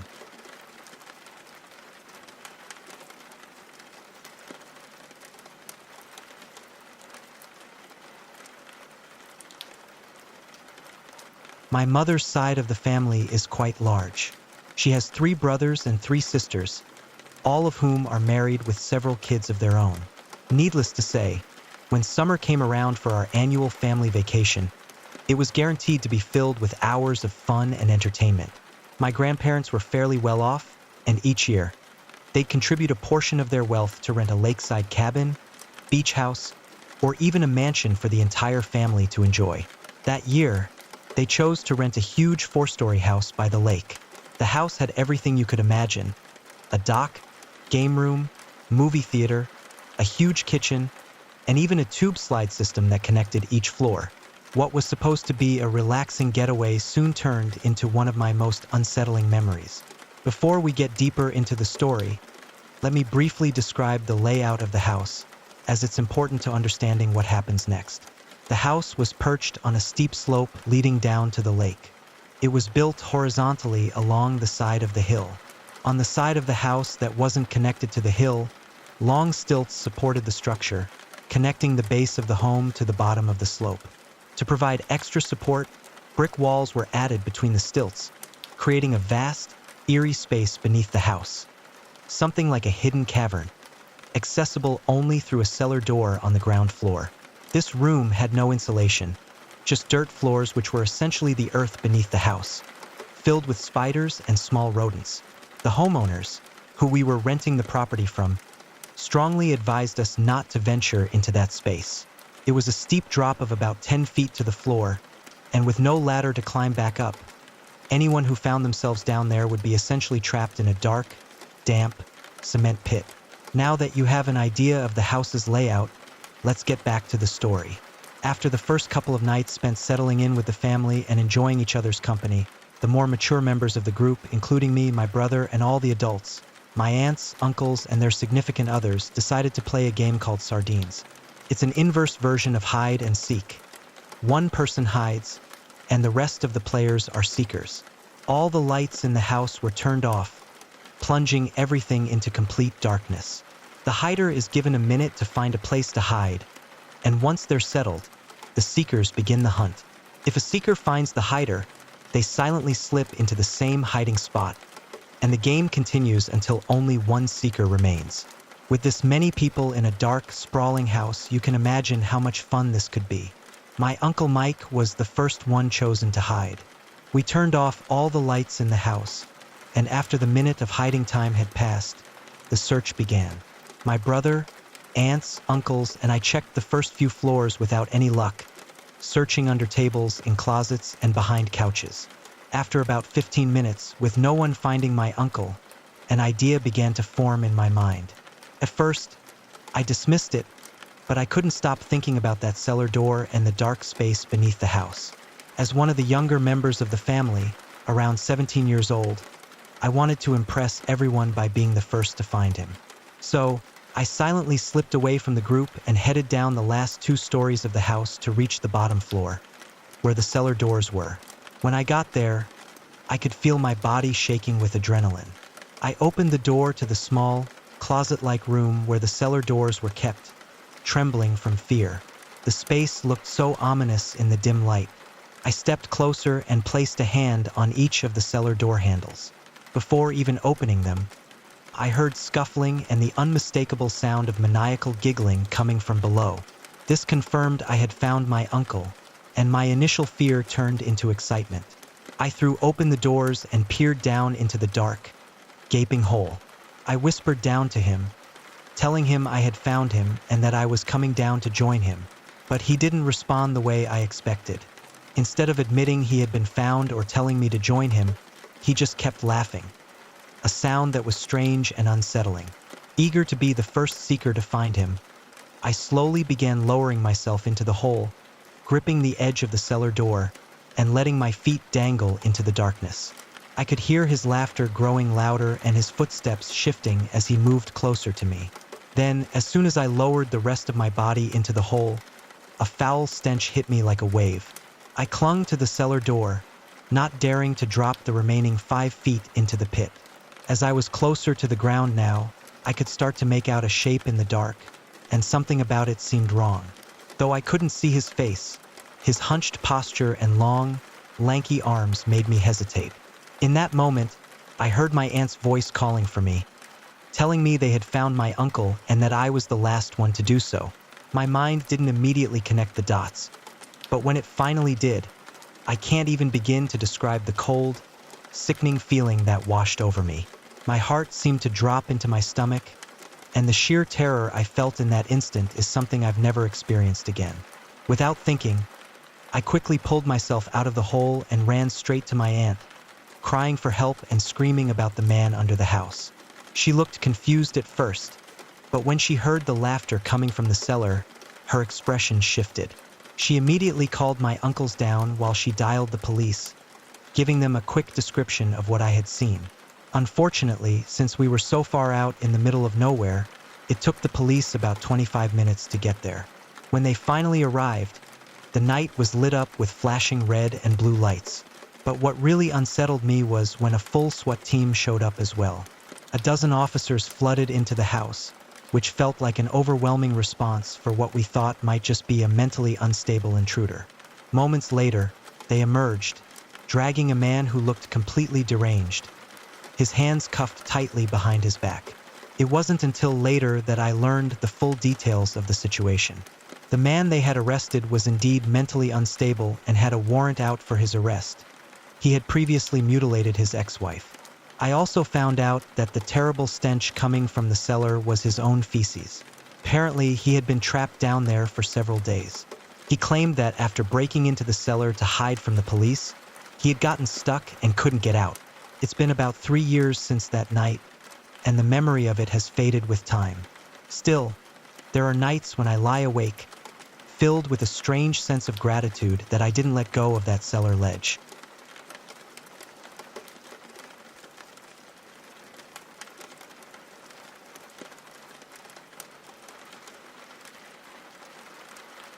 This happened around 2006 when I was 12 years old. At the time, my grandparents lived in a small house beside a large lake called Lagoa do Imuru, out in the countryside of Santa Clarina, Brazil. My cousins and I would often spend days, sometimes even weeks, at their house, especially during school vacations. It was an awesome place to stay. The house had a massive plot of land where we'd play soccer and do all sorts of kid activities. There was also a private pier at the end of the property, where we'd dive into the lake during the hot Brazilian summer days. On one side of my grandparents' land was my great-aunt's house, and the other side was just woods and a public pier, which was much bigger than my grandpa's private one.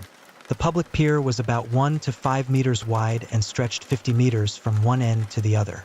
It was the perfect spot for us kids to run and jump into the lake, and we felt like we had plenty of privacy there, far from our grandparents' site. One night, around midnight, my 3 cousins and I decided to walk down to the end of the public pier to hang out and mess around. We snuck out of my grandpa's house, jumped over the fence onto the neighboring plot, and made our way to the pier. We spent about 35 minutes just talking and goofing around when my cousin first saw him. A man in a dirty yellow raincoat, almost brown, standing at the start of the pier. We just froze, staring at him in silence, unsure of what to do. The man began walking toward us slowly, and we just stood there, not sure what to think. There were no lights at the beginning of the pier, just at the end where the fishermen would usually stand. As he came closer to the light, we could finally make out his features. He was an old man, missing teeth, with a large gray beard and a strange smile on his face. It looked like he was about to laugh, but couldn't quite manage it. At this point, we were all freaking out. We had nowhere to run, just the lake. None of us wanted to show up at my grandpa's house soaking wet in the middle of the night, especially since we'd snuck out in secret. Plus, the water was bound to be freezing. The man didn't have a fishing rod, but he started mimicking one, acting like he had a heavy fish on the line, pulling it in a ridiculously exaggerated way, almost cartoonish. At this point, we were all even more creeped out, but what happened next made things even worse. The man suddenly turned to face us with a sad expression, as though disappointed by the lack of his imaginary catch. Then, he mimicked casting his fishing line at us, waited a few seconds, and started reeling in the line. But instead of the normal reeling motion, he began hopping closer to us with each turn, as if the line was pulling him toward us. That was it, we had to get out of there. We decided being grounded was a better option than whatever this guy had planned. All 4 of us jumped into the lake and swam as fast as we could toward my grandpa's pier. When we reached it, probably about 15 seconds later, the man was gone. To this day, I have no idea who he was or what he was up to, but the memory of that mimicking fisherman still haunts me. I'll never forget him, and it's been 16 years now.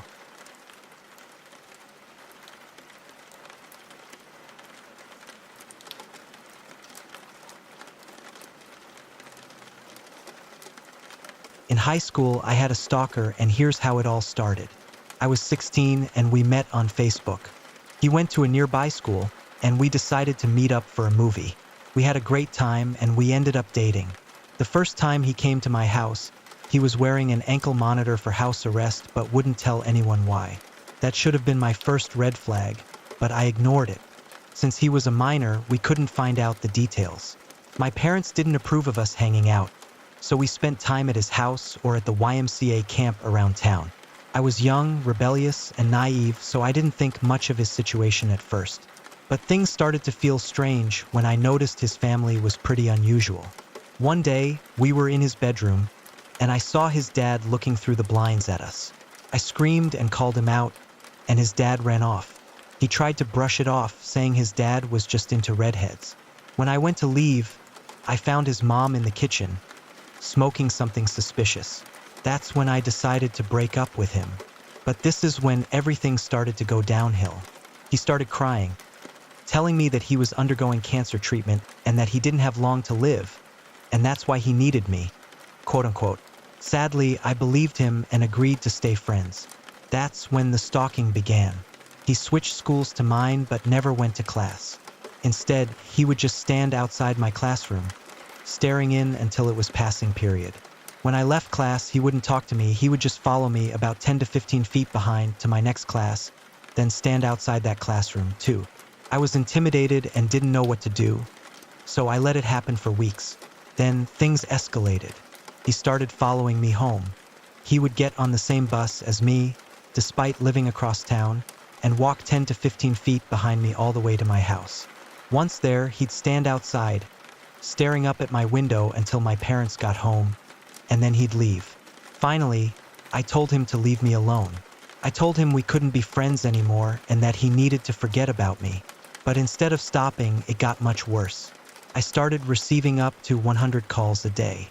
Half of them were him screaming death threats at me and describing in detail the ways he wanted to torture me, while the other half were him singing love songs he'd written for me. Every time I blocked his number, he'd somehow get a new one and start leaving more messages. I woke up one day to see that overnight, he had left me one of those dancing, singing snowmans on my porch. He had stabbed it in the head, and the knife was still sticking out. He covered it in this liquid deodorant that I had previously mentioned liking the smell of, and I noticed there was a hole where the little song recording device was. When I pressed the hand, it was not the regular Frosty the Snowman song that played. It was his voice singing eerily, "I'm going to have you forever. I'm never going to let you be." I was done at this point and told my parents, who contacted the school.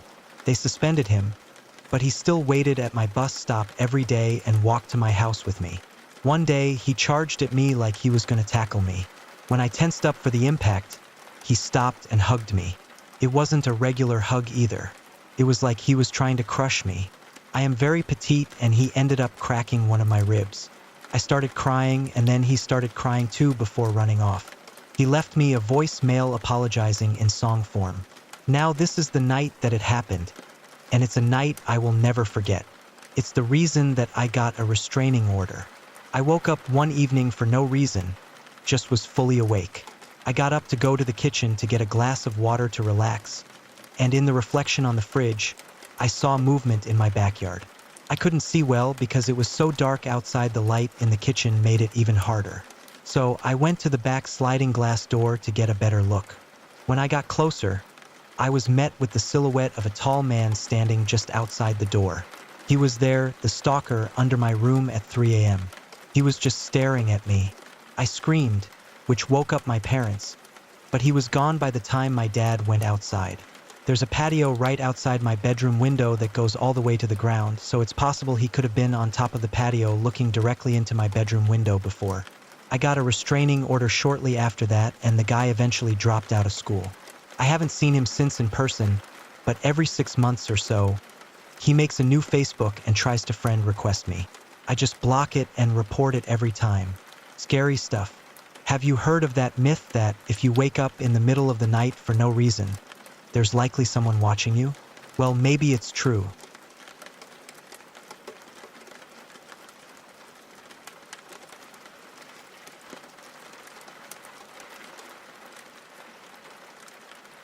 In 2004, in the quiet suburb of Aurora, Illinois, Amy Pittson gave birth to her first son, Timothy. After much thought, Amy and her husband James decided on the name Timothy for their boy. The first 6 years of Timothy's life were full of happiness and routine, and there's no reason to believe he wasn't loved and well cared for by his young parents. He had a large extended family who also cared deeply for him, and he frequently visited his relatives, all of whom seemed to offer him the same love and affection as his parents. But tragedy was approaching, one that would baffle and haunt all those involved, a mystery that remains unsolved to this day. On the morning of May 11th, 2011, James Pitt's son went about his regular routine, waking up, making breakfast for himself and his son, and then driving Timothy to his kindergarten class at Greenman Elementary School on West Galena Boulevard. After dropping Timothy off, James headed to work, leaving his son in class for the day.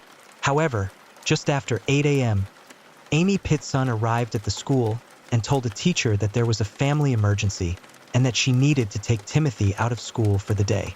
The teacher, naturally, allowed Timothy to leave class to accompany his mother, wishing them well with whatever emergency Amy was facing.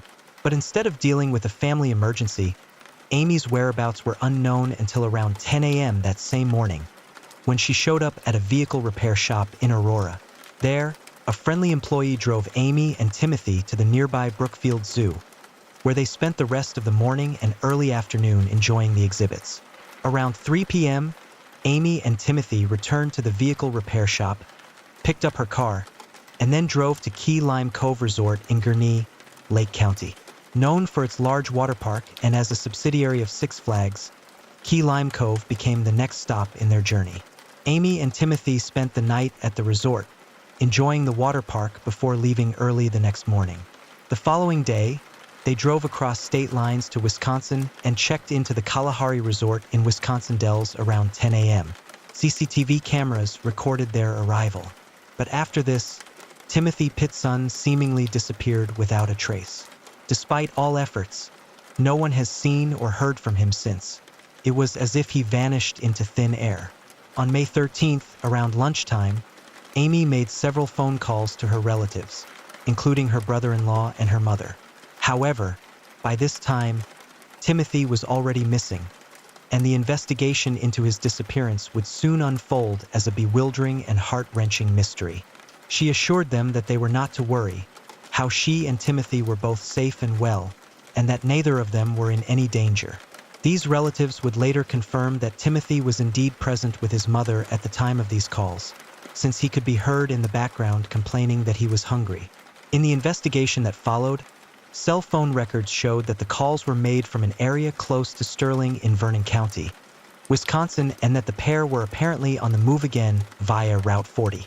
Yet, contrary to what one might expect, Amy Pitt's son did not contact her husband, the one person you might assume she would call to inform of her and her son's whereabouts. James had been frantic with worry ever since the evening of May 11th, when he had returned home to find the house empty, and had subsequently heard the news that his wife had taken Timothy out of school. On the evening of May 13th, Amy Pitt's son was recorded on the security cameras of a Winnebago Family Dollar store. She was alone when she purchased a notebook, some stationery, and some envelopes. She was still all on her own when she was sighted at a branch of Sullivan's Food, also in Winnebago, Wisconsin, where she apparently visited the pharmacy counter before swiftly leaving. She was not spotted again until just past 11 that night, when she had apparently returned to Illinois, checking into a room at the Rockford Inn in the city of Rockford. The following day, in the early afternoon of May 14th, a member of the housekeeping staff at the inn visited the room that Amy Pitt's son was staying in with the intention of cleaning the room. There was no "Do Not Disturb" sign present on the door handle, and when the housekeeper knocked, there was no reply from inside the room. So, against her better judgment, she unlocked the room and walked inside. There, to her absolute horror, she found Amy Pitt's son lying face up on the sheets that were soaked with blood. Pitt's son had taken an overdose of powerful antihistamines before slashing her own wrists. She had also apparently left a note on a nearby dresser stating that she was well and truly sorry for the mess she had caused, but that Timothy would never be found. However, the note was quick to reassure those that read it that Timothy was in fact safe with people who would care for him, but that it would be pointless to look for him since his new guardians had hidden him away and would never give him up. After being called, Police quickly arrived on the scene to shut off the hotel room for forensic examination. They located the knife that Amy Pitson used, and a close inspection of her car found traces of what appeared to be an alarming amount of her son's blood. Yet upon analysis, only Amy's blood was to be found on the knife at the scene. To the relief of investigators, close relatives of the Pitsons revealed that in the run-up to Timothy's disappearance, he had suffered a rather large nosebleed in the car, and this was why so many trace particles could be found inside the vehicle. Amy Pitson's cell phone was nowhere to be found at the scene of her death, but it was later found in a grassy verge on the edge of Route 78, evidently tossed out of the window of her moving vehicle as she returned to Illinois. But analysis of her cell phone records shed no further light on what she had done nor why she had done it, and there were no clues regarding her son's whereabouts to be found. Furthermore, the analysis of Amy's vehicle revealed that at some point, she had been parked in a grassy area. There were traces of clay embedded in the vehicle's tires, which investigators surmised had come from a place with a stream or a river nearby. Thus, it was highly possible that Amy had driven into a rural area, possibly off the road, in order to hand Timothy over to his new keepers. Pitson has since made it abundantly clear that he believed that his son is still very much alive. And in August of 2018, the since-canceled law enforcement TV show, Live PD, showed their viewers some digitally generated age progression images showing what Timothy might look like at age 13.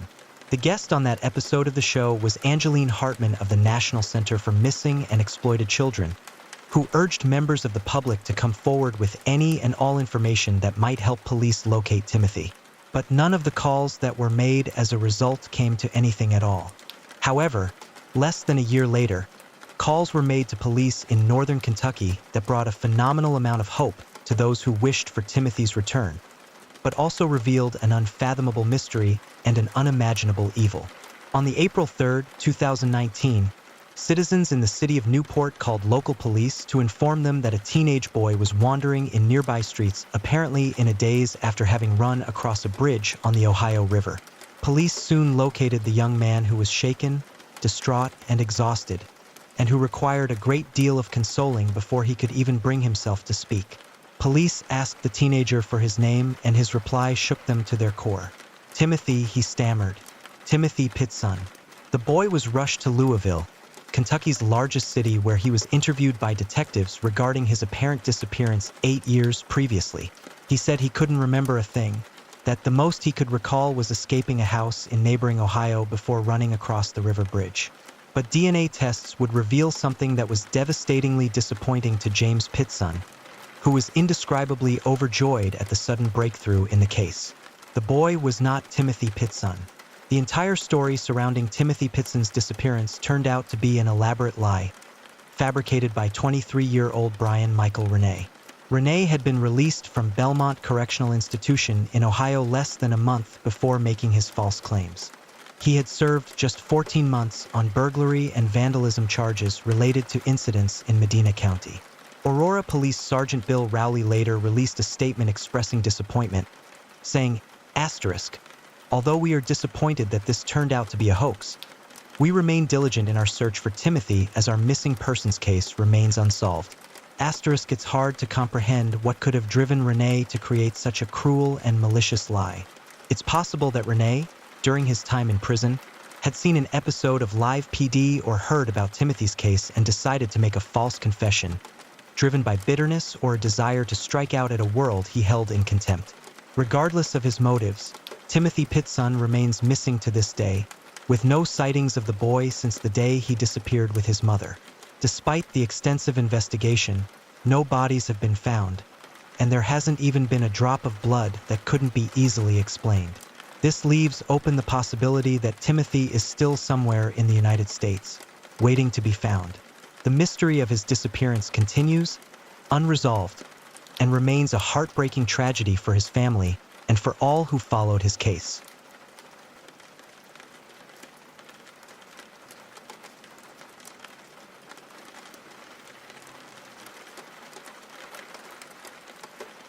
The other day, I was reminded of a story that happened to one of my friend's old neighbors. This woman lived in a small RV park, and my friend would visit her often since they were pretty close. At the time, I was his ride, so I would usually end up hanging out with them as well. The RV park was located right off a main road and a highway that led directly into one of our small historic townships. It was shaded by tall oak trees, which kept it breezy and cool during the hot summer months. The park was so small that everyone knew everyone. One day, while we were hanging out at my friend's neighbor's place, she and another neighbor started commenting on the fact that there were suddenly a lot of ants around. It was unusual, since they'd lived there for years without ever having that problem before. After dealing with ants everywhere for a couple of days, my friend's old neighbor decided to go outside and track the ant trails to see where they were coming from. She traced the trails to an RV just one space away from hers. There, she found several trails of ants both going into and coming from the man's RV. Everyone in the neighborhood knew that this man was a hoarder and wasn't exactly clean, so she decided to knock on his door to see if she could get him to address the issue. However, when she knocked a few times, no one answered. So, she decided to leave a note on his door, asking him to have his son pick up some ant traps and clean up a little. The man who lived there was weak and ill, suffering from MRSA. MRSA is a disease that can be passed through bodily fluids and can eventually be fatal. Thankfully, the man had his son to help care for him and run errands. A couple of days later, my friend's neighbor got a knock on her door. It was the man's son. What he had to say was one of the most horrifying and disgusting things I have ever heard. Apparently, when the man's son came by to take his dad to an appointment, he knocked but didn't get an answer. He thought this was strange since his dad usually called him every couple of days. Worried, he went to grab the spare key his dad had given him, and when he unlocked the door, he found something that shocked him. When he let himself into his dad's RV, he made a morbid and terrifying discovery. He found his dad's decomposing body still in his bed, totally covered in ants. He ran out of there, and it didn't take long for a neighbor to find him sobbing next to his vehicle. Within minutes, the whole small community had heard the gruesome news. As it just so happened, I had taken my friend over there for us to all hang out again on the day his old neighbor had heard the terrible news. We didn't even get a chance to sit down before she was already telling us about it. As she was telling us about all the ants on his body, I just couldn't help but to think about how ants come into your house, crawl all over your sinks, counters and dishes, and even in your food. So for whatever reason, the ants were truly the most horrific part to me. After all, MRSA can be passed through bodily fluids. We didn't go back there for a while after hearing that. When we did though, they were still in the process of trying to move the RV out of there, and that was after a man in a full hazmat suit spent days cleaning it out. The whole thing just kind of freaked us all out though, especially the ants.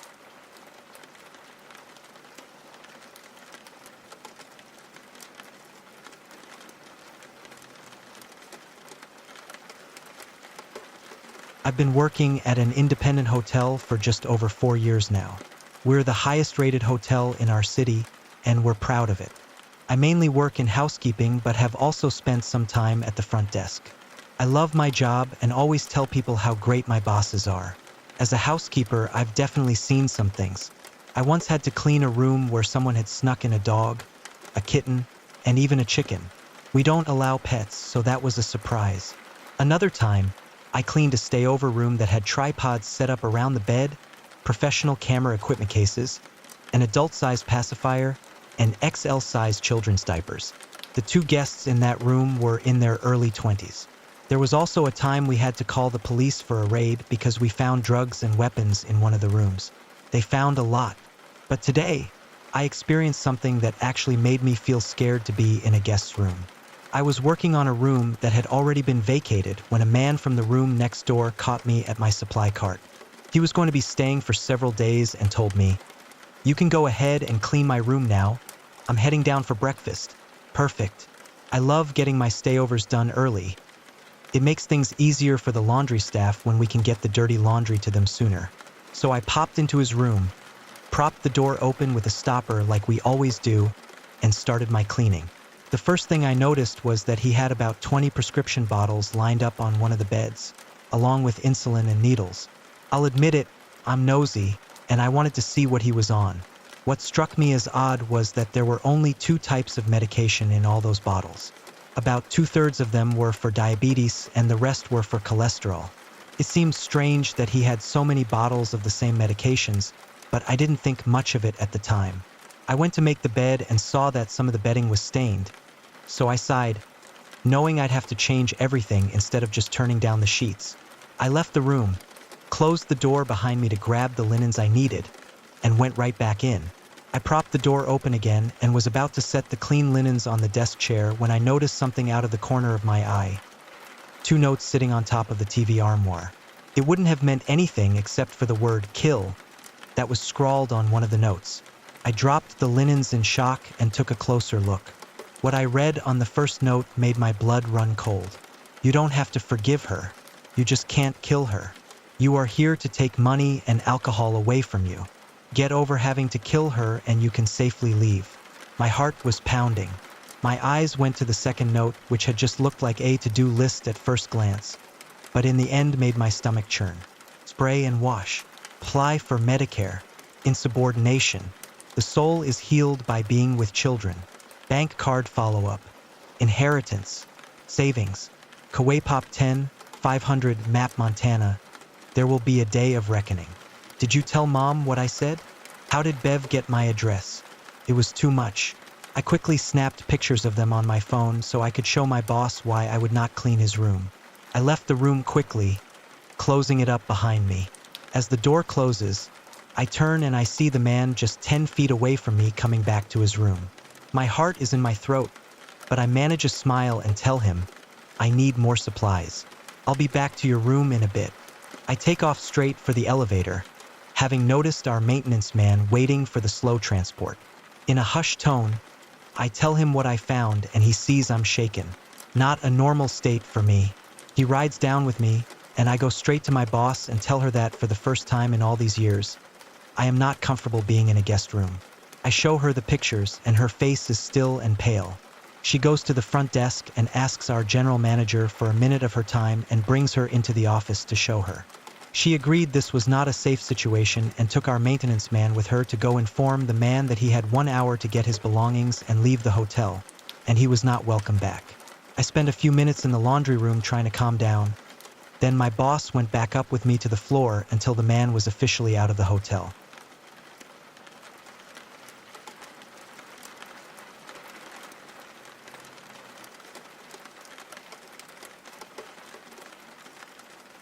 Growing up on a farm, you get used to the quiet.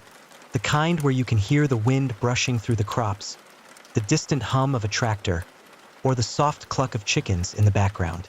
But there's another kind of quiet that settles in just before something feels off.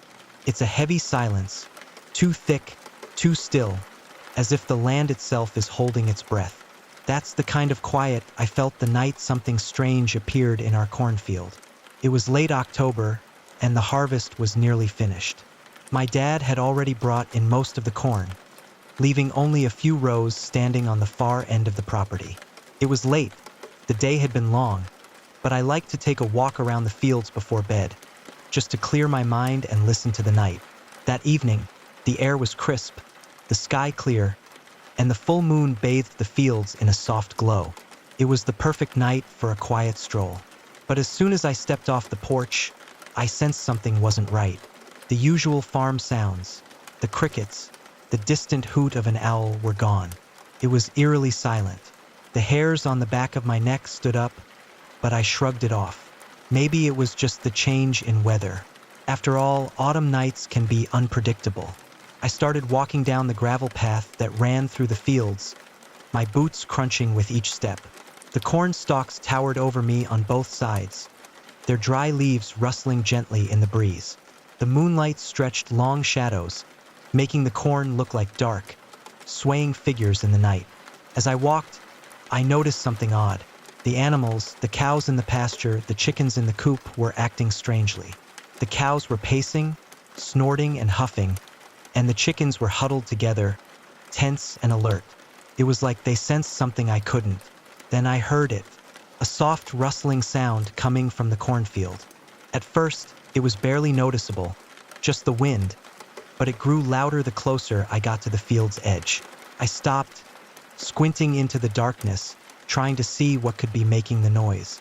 First, I figured it was the wind again, But the way the sound moved wasn't right. It was rhythmic, like footsteps. My heart began to race, and I tried to convince myself it was just a deer or maybe a raccoon.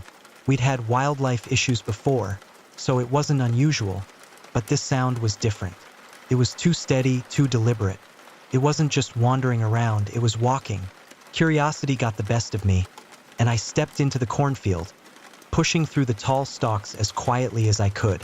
The dry leaves scratched at my arms, and the rustling grew louder.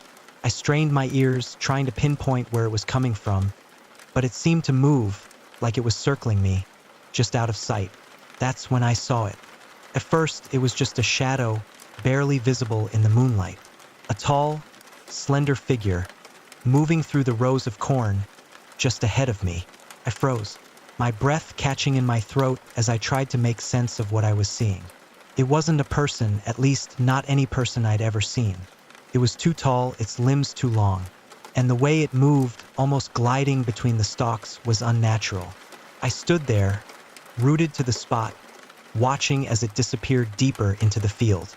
My heart was pounding, and every instinct in me screamed to turn around, to go back to the house, to lock the doors and forget I'd ever seen it. But some twisted sense of curiosity, kept me moving forward. I followed the figure, careful to stay hidden in the shadows of the corn. The further I went, the more I realized I was heading toward the part of the field that hadn't been harvested yet. The tall stalks loomed over me, casting long, eerie shadows in the moonlight. Suddenly, the rustling stopped. I crouched down, holding my breath, listening. The air was thick with tension, and the silence was deafening. Whatever was out there, it had stopped moving. It was waiting. I slowly stood up, scanning the field, my eyes darting from one shadow to the next. The figure was gone. At least I couldn't see it anymore, but I knew it was still there. I could feel it the same way the animals had felt it. A cold dread settled over me, and I turned to leave, deciding I'd had enough. But then, out of the corner of my eye, I saw it again. This time it was closer, much closer. It was standing at the edge of the unharvested corn, partially hidden by the tall stalks. But I could see its outline, tall, unnaturally thin, with long arms that seemed to stretch down past its knees. Its head was tilted slightly, as if it were watching me, studying me. I took a step back, my heart racing. Every instinct in me screamed to run, to get out of there as fast as I could. But I couldn't move. I was frozen in place, staring at this thing, whatever it was. Then, without warning, it took a step toward me. The corn around it rustled, and the sound of its movement was unmistakable, like dry leaves being dragged across the ground. I stumbled backward, nearly tripping over my own feet as I scrambled to get away.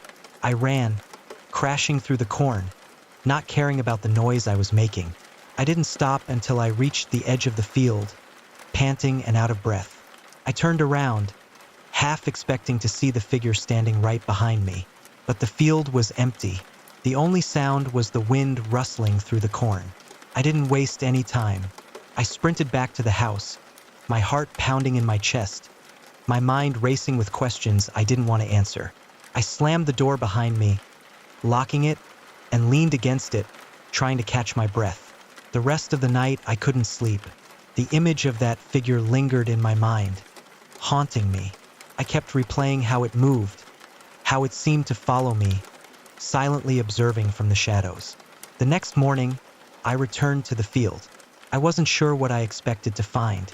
Maybe some sign of an animal, tracks, or something that could explain what I had seen. But there was nothing. No footprints, no broken stalks, no trace that anything had been there at all. Except for one thing.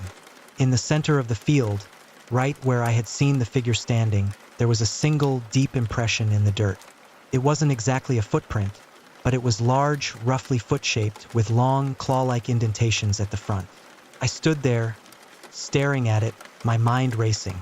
Whatever had been in the field the night before, it wasn't a deer or a raccoon, and it definitely wasn't human. I don't walk through the fields at night anymore. In fact, I avoid going out there after dark entirely. I've tried to tell myself it was just my imagination. Maybe I was overtired, or the silence of the night played tricks on me. But deep down, I know it wasn't. There's something out there, something that doesn't belong. And every time the wind stirs the corn, I can't help but wonder if it's still watching, waiting for the right moment to return. And next time, I might not be lucky enough to escape.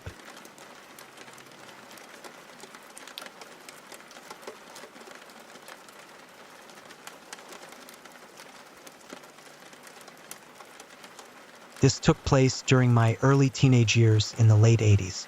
My family lived in a remote, wooded area, with our home situated on a small patch of land surrounded by forest. The long driveway stretched out in front of the house, and I remember spending a lot of time alone there. One evening, I was chatting on the phone with a friend from school. Over the summer, I frequently biked to town, and this time he invited me to come over and stay the night.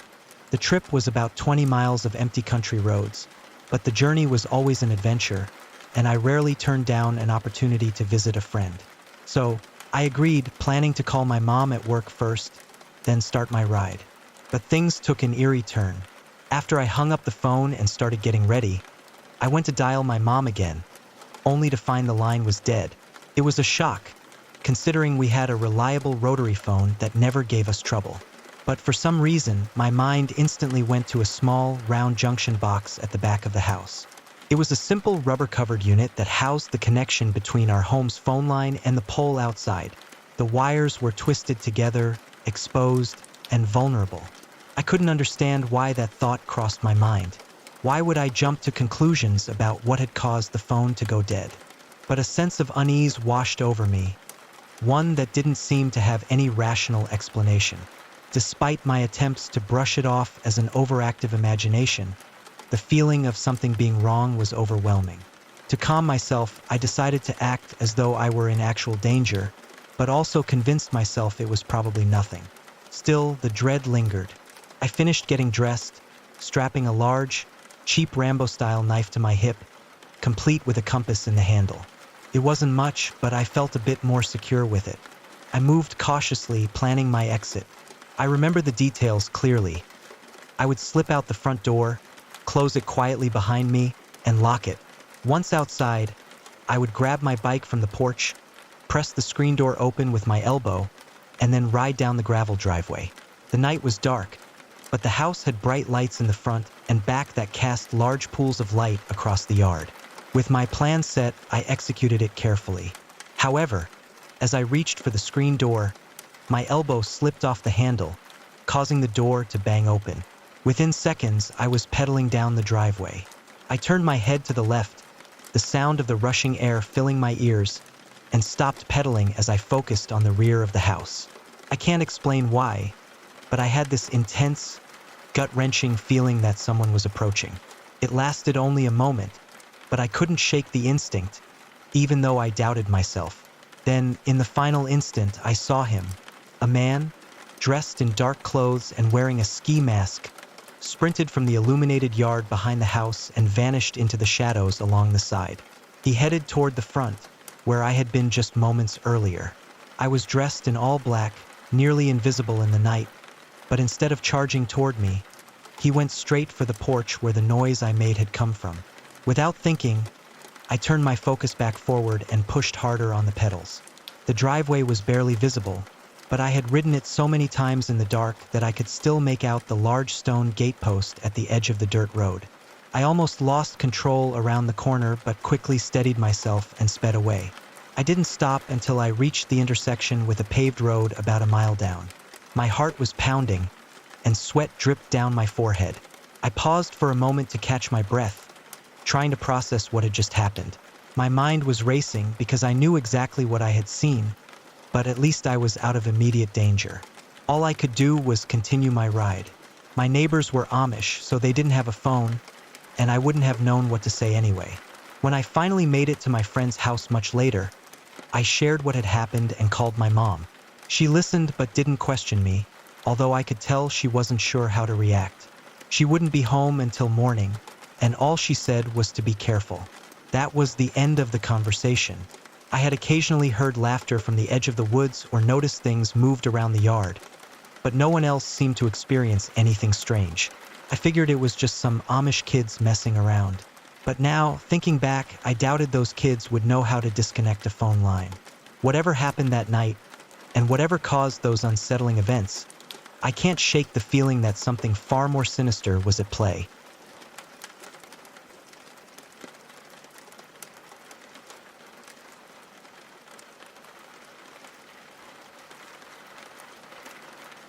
The headlights trailing me had been there for over an hour without a single change in position. At first, I brushed it off, thinking it was just a coincidence. After all, how many routes could there be out of the city at 2 a.m.? But as the miles dragged on and the lights stayed locked in my rearview mirror, an unsettling feeling began to settle in. I tightened my grip on the wheel, my fingers turning pale. The steady hum of the road had long faded, replaced by the deafening sound of my own pulse pounding in my ears. I tried to keep my eyes on the road, but they kept flicking back to the mirror, unable to ignore the constant glow. It had been a long, exhausting day. I'd stayed late at work to finish a project that couldn't wait until morning. By the time I left, the streets of the city were nearly deserted, save for the occasional cab or late-night partygoer. I had been looking forward to the peaceful drive home, eager to sink into bed and forget about the stress of the day. But now, speeding down the highway, that peace felt suffocating. The darkness seemed to close in around me, only interrupted by the soft light of my dashboard and the relentless headlights behind me. I reached for the radio, hoping some noise might break the silence. Static buzzed from the speakers, briefly interrupted by snippets of late-night radio shows and country tunes. I left it on, preferring the fragmented sound to the haunting stillness. I thought about pulling over, letting the car pass me, but something stopped me. What if they didn't overtake me? What if they stopped too? That thought shot a fresh wave of panic through me, and I slammed my foot harder on the gas. The needle on the speedometer rose 70, 75, 80 miles per hour. The headlights remained right behind me, not even slightly faltering. Sweat was now pooling in my palms, causing my hands to slide on the wheel as I took a curve a little too quickly. The tires screeched, and for a terrifying moment, I thought I might lose control. But somehow, the car held its path, and I exhaled shakily. I had to calm down. This was all just in my head. There was a perfectly reasonable explanation for this. Maybe they were just heading to the same place I was. Maybe they were as scared of me as I was of them. Maybe. A flash of red and blue in my rear view mirror cut through my rationalizations. My stomach dropped. It wasn't just a car behind me. It was a police car. Relief and embarrassment washed over me in equal measure. Of course, it was the police. They'd probably clocked me speeding and were waiting for a safe place to pull me over. I eased my foot off the gas, looking for a good spot to stop. Up ahead, I saw a sign for a rest area. Perfect. I'd pull in there, take my ticket, and be on my way. This whole ordeal would make for a funny story tomorrow.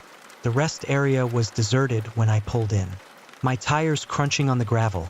I parked near the entrance bus under the harsh glow of a flickering street light. In my mirror, I watched the police car pull in behind me, blocking my exit. I took a deep breath, reaching for my license and registration, but the police car door didn't open. The lights stayed on, casting eerie shadows across the empty lot. I waited, my heart rate picking up again. Why weren't they getting out? I turned in my seat, trying to get a better look. That's when I saw it, or rather, didn't see it. There was no one in the driver's seat of the police car. The cab was empty. Ice flooded my veins. This wasn't possible. I blinked hard. Sure, I must be seeing things. But when I opened my eyes, the scene remained unchanged. An empty police car, lights flashing, blocking my only way out. My mind raced, trying to make sense of what I was seeing. Had the officer gotten out without me noticing? Were they approaching my car now? I scanned the area but saw no movement in the shadows. I reached for my phone with trembling hands, ready to call for help. But as the screen lit up, my heart sank. No signal. Of course, I was miles from anywhere, alone in a deserted rest stop with a ghost car. A sound to my left made me jump. I whipped my head around, searching for the source. There at the edge of the light, I saw a figure. Tall, broad-shouldered, dressed in what looked like a police uniform. Relief flooded through me. There was an officer after all. This was all just a misunderstanding. I rolled down my window, ready to explain myself. But as the figure stepped closer, the words died in my throat. This was no police officer. The uniform was right, but everything else was wrong. The face was hidden in shadow, but I could see that the proportions were off. The arms were too long, the gait too jerky and unnatural. I fumbled for the window control, desperate to close it. But before I could, a hand shot out, gripping the frame. It was pale, almost translucent, with long fingers that ended in sharp, blackened nails. A low, guttural sound emerged from the figure, something between a growl and a laugh. Panic took over. I jammed the key in the ignition, not caring about the consequences. The engine roared to life, and I slammed the car into reverse. The tires spun on the gravel, kicking up stones. The hand on my window tightened, leaving deep scratches in the paint. For a terrifying moment, I thought I was stuck, but then the tires found purchase, and the car shot backward. There was a horrible screech as the creature's hand was torn away from the window. I didn't look to see if I'd hit it. I just kept going, swerving around the empty police car and back onto the highway. I drove like I'd never driven before, pushing my old sedan to its limits. The speedometer needle trembled past 90, past 100. The world outside became a blur of darkness and scattered lights. I kept expecting to see those flashing lights appear behind me again, but the road remained empty.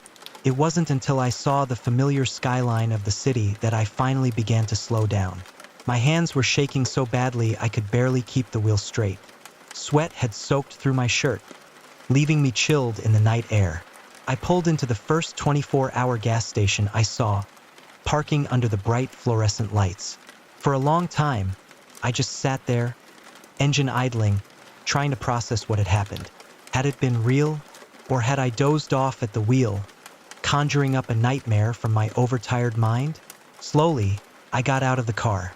My legs felt weak, barely able to support me. I walked around to the driver's side, dreading what I might find. And there they were, 4 deep gouges in the paint, right where the window met the door. Undeniable proof that something had tried to get in. I sank to the ground, my back against the car, and let out a sound that was half laugh, half sob. A concerned attendant came out to check on me, probably thinking I was drunk or high. I waved him off, not even knowing how to begin explaining what had happened.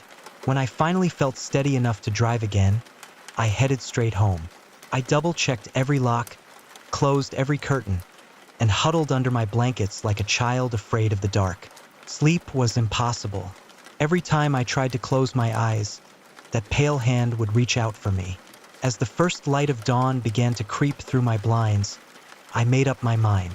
I called in sick to work, grabbed a bag, and booked a flight to visit my parents. I needed to escape, to be somewhere familiar and safe while I figured out what to do next. But even as I drove to the airport, my eyes constantly scanning the mirrors for any sign of being followed, one truth was clear. I would never again drive alone at night. The darkness held too many hidden dangers, too many things that couldn't be explained. Somewhere out there, on some desolate stretch of road, something waited, waiting for the next unsuspecting traveler to pass by, unaware of the terror lurking in the dark. That night changed me in ways I'm still trying to comprehend. I've become constantly alert, always aware of my surroundings, always on the lookout for anything that might be a threat. Friends have commented on my growing anxiety, but how can I explain it to them? How can I make them see the fear that has taken root in me, the unsettling awareness that the world is far more complicated and dangerous than we realize? Sometimes, late at night, I catch myself staring out the window, gazing at the empty street below. And in those moments, I swear I see a figure in the distance, standing just beyond the reach of the streetlights, waiting, watching, a silent reminder that no matter how far I run, no matter how safe I feel, the night will always be there. And with it, the haunting memory of that drive and the thing that almost caught me.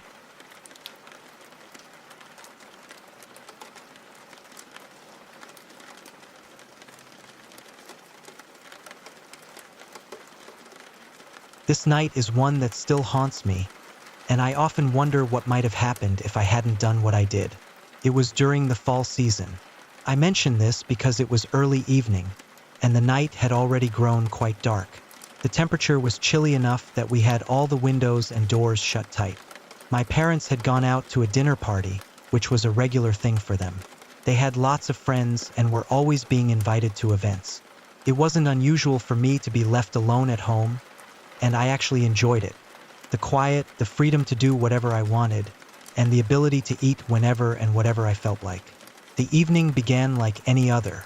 I was relaxing, watching TV, and around 6 p.m., I decided to fix myself something to eat. I don't recall what I made, but I'm sure I didn't order delivery. I remember I wasn't expecting anyone, and there were no delivery people at my door. After finishing my meal, I threw the trash away and put my dishes in the sink. For some reason, I felt like looking out the window of the front door, which was locked and closed. I often do that out of curiosity, even though there was no real reason to. We lived in a very safe neighborhood. Nothing ever happened around here, and you'd rarely even hear sirens. So, as I stood by the front door, peering through the window to see what was outside, I wasn't expecting to see anything unusual. I was just glancing out like I often did. But then, I saw a man walking up my porch steps, holding something in each hand, plastic grocery bags hanging from his sides, with a car running on the street. I didn't hear the car pull up, but even if I had, I would have assumed it was just a neighbor's car idling. The man seemed to be approaching my door like he was making a delivery, but I hadn't ordered anything, especially not anything that would come in plastic bags. I also noticed that the car idling on the street had someone in the driver's seat. What kind of delivery needs two people? It only took a second to realize this wasn't some mix-up. My doors and windows were locked, so I wasn't overly worried, but I was definitely intrigued by what I was seeing. The man stopped just a few steps from my porch, standing still for several moments. It was dark, and I couldn't see his face clearly. I could tell he was a man by his build and height, but nothing stood out about him. After what felt like an eternity, he turned around and practically jogged back to the car, hopping into the passenger side. I think he must have noticed me looking out the door and realized he had been caught before he could do whatever he had planned. I watched him and the driver speak for a minute or so before they sped off down the street. It's now that the realization of this whole thing hits me hard. Clearly they were robbers looking to break in, steal whatever valuables they could find, and get away as fast as possible? Why my house when it's smack dab in the middle of the street with plenty of neighbors as potential witnesses? Why my house when it's nothing fancy and looks no different from any other house around here? And what made them think no one would hear them attempting to break in with what I assumed were tools in the bags that the man was carrying? I was honestly unsure what to do at this point. I knew calling my overprotective parents wouldn't help. Not to mention I wouldn't feel safer if they came home or anything. I'm a fairly muscular guy, so I'm pretty confident I could defend myself if the need ever presented itself. I knew calling 911 would be a mistake. After all, they're gone. I don't feel in danger. I can't identify them, and even if I could, they technically didn't do anything illegal. Even though I'm fairly certain they weren't delivery guys, from the facts I mentioned earlier, I doubt a 911 operator would think otherwise. I decided to call my best friend and get his opinion. He believed my story and was rightfully concerned for me and skeptical of what I should do as well. It wasn't until after I told him the story that it occurred to me that we keep a non-emergency police line written on the side of our fridge, and I decided to call that. I thanked my friend and told him that I would update him later. We had this non-emergency police phone number written down after looking it up because there was a time where we needed the police, but not for an emergency. Even though this was a safe neighborhood and nothing ever really happened, there was a day where these two crazy guys were going door to door asking for money. One of them wasn't wearing shoes, and the other guy said he needed money to buy his friend shoes. My dad, who answered the door during this moment, slammed the door in their faces and watched them go to the other houses on our street. He looked up a non-emergency local police number and called it to report them. They arrived on our street without sirens and found the two men going to houses asking for money and arrested them. So we kept this number in our fridge just in case we ever needed it again, and I needed it now. I spoke with a nice woman and told her what had just happened. She asked me a few questions like, what were they wearing? What kind of car were they driving? Etc. I explained that this all happened pretty quick and I wasn't paying much attention to those sort of things. Stupid, I know. But I was a little stunned in the moment from just happening to see a stranger come up to my door, carrying bags. I told her that I didn't think I'm in any danger yet, and if anything else happened, I would call 911. But because I was worried that they may be trying to break into another nearby house, I asked her if there were any police patrolling the area, if they could just inspect my nearby streets, just in case. She gladly agreed and thanked me for calling this number and not 911, as she agreed that this wasn't an emergency. I just went back to sitting in front of the TV for the rest of the night. I couldn't focus on any show or movie after that. Too many racing thoughts and too many questions, as well as the fear of whether or not they will come back.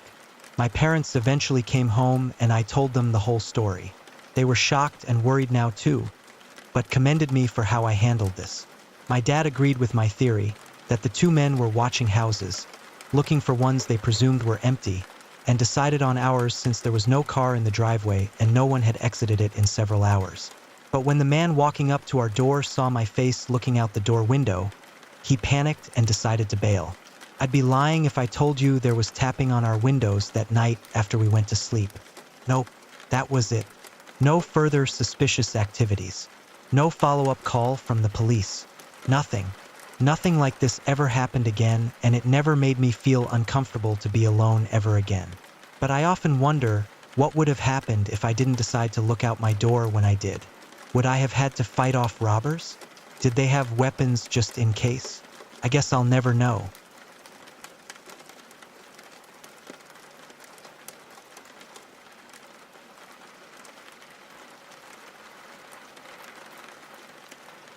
The first call came in at 11:42 p.m. I remember it clearly because I had just glanced at the clock, debating whether I should head to bed or watch another episode of the crime drama I'd been hooked on. Then, my phone rang, its shrill tones startling me and sending popcorn flying across my lap. An unknown number. I hesitated for a moment before answering. Hello. My voice sounded small in the stillness of my apartment. Silence. Then came a heavy, raspy breath. Hello, I said again, annoyance creeping into my voice. Who is this? The call abruptly ended. I stared at the phone for a moment, shrugged, and tossed it aside. It was probably just a wrong number or a prank. I tried to refocus on the show, pushing the strange call out of my thoughts. But then, 15 minutes later, my phone rang again from the same unknown number. This time, I let it go to voicemail. A minute later, a notification buzzed. One new voicemail. I pressed play and held the phone to my ear. The same rasping breath came through the line, followed by a whisper. I can see you. A cold shiver ran down my spine. I quickly deleted the message and blocked the number, my hands shaking slightly. Just some creep, I told myself. No need to overthink it. I stood up to make some tea, hoping it would calm my nerves. As I waited for the kettle to heat, I couldn't resist glancing out the window, scanning the dark street below. There was nothing, just parked cars and empty sidewalks. Back on the couch, clutching my chamomile tea, I tried to get lost in my show, but my mind kept returning to that chilling whisper, I can see you. Then my phone buzzed again. A text from another unknown number. Nice pajamas. I looked down at my faded Star Wars pajama pants, a cold knot forming in my stomach. How did they know? I quickly jumped up, rushing to each window and yanking the curtains shut. My heart pounded in my chest, and I dialed 911 with shaking hands. 911, what's your emergency? The dispatcher's voice was steady. I took a shaky breath. I've been getting threatening calls and messages from someone who says they can see me. I think I'm being watched. The dispatcher remained calm. Are you in immediate danger? Do you see anyone near your home? No, I don't see anyone, but, ma'am, it's unsettling. I don't know what to do. I understand. Please keep your doors and windows locked. If you notice anything suspicious or feel unsafe, contact us right away. I hung up, feeling a mix of frustration and fear. They weren't going to do anything. My phone rang again. Another unknown number. Against my better judgment, I answered. "Stop calling me," I said, trying to sound firm. A low chuckle came through the line. "We're just getting started, Sarah." My blood ran cold. They knew my name. "Who is this? What do you want?" "I want you to look out your window, Sarah. I've got a surprise for you." The line went dead. Every fiber of my being screamed not to do it. Yet somehow I found myself walking towards the window. My hand shook as I reached for the curtain. I took a deep breath and pulled it back just an inch. First, I saw nothing. Then a movement caught my eye. A figure stood on the sidewalk across the street, partially hidden by a tree. They were looking right at my window. I let the curtain fall back and stumbled away from the window, my heart racing. This couldn't be happening. It had to be a coincidence, right? Just some random person standing on the street. My phone buzzed with a new text. "I told you I could see you." Panic gripped me. I ran to my bedroom, slamming and locking the door behind me. I pushed my dresser in front of it for good measure, the wood scraping loudly against the floor. Huddled on my bed, I called 911 again. "There's someone outside my apartment," I said, my voice shaking. "They've been calling and texting me, and now they're outside. Please, I need help. We'll send a patrol car to check it out. Stay inside and keep your doors locked." I hung up and waited, every muscle in my body tense. The minutes crawled by like hours. Every small sound made me flinch, the of the refrigerator, the ticking of my bedside clock, the rustle of leaves outside my window. My window. I hadn't closed the bedroom curtains. I looked up slowly, dreading what I might see. The glass reflected my pale, terrified face back at me. Beyond that, the dark night sky, a few visible stars, the silhouettes of trees, and a face pressed against the glass, grinning. I screamed, scrambling backwards off the bed. I hit the floor hard, tangled in my blanket. The face disappeared from the window. Sobbing, I crawled to the corner of the room as far from the window as I could get. I could hear my phone ringing in the living room, but there was no way I was leaving this room. A sharp knock on my bedroom door made me yelp. "Sarah, this is Officer Martinez with the police department. Are you all right?" Relief washed over me. Yes, I'm here," I called out, my voice hoarse. I shoved the dresser away from the door with shaking arms and unlocked it. 2 police officers stood in my hallway looking concerned. "Are you hurt, ma'am?" Officer Martinez asked. I shook my head. "No, but there was someone at my window right there." I pointed, but the window showed nothing but darkness now. The officers did a thorough check of my apartment and the surrounding area. They found no signs of an intruder, no footprints beneath my window. "Your fire escape is secure, and there's no way someone could have climbed up to this window without equipment," Officer Chun said. "Are you sure you saw someone?" I nodded vigorously. I'm sure he was right there looking in at me. And the calls, the texts, look.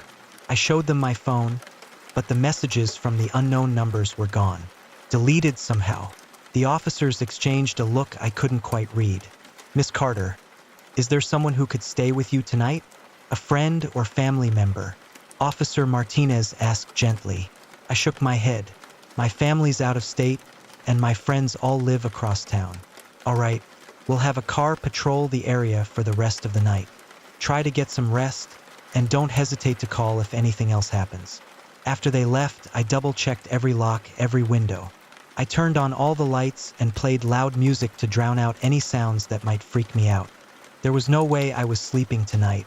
I paced my living room, jumping at every car that drove by, every gust of wind that rattled the windows.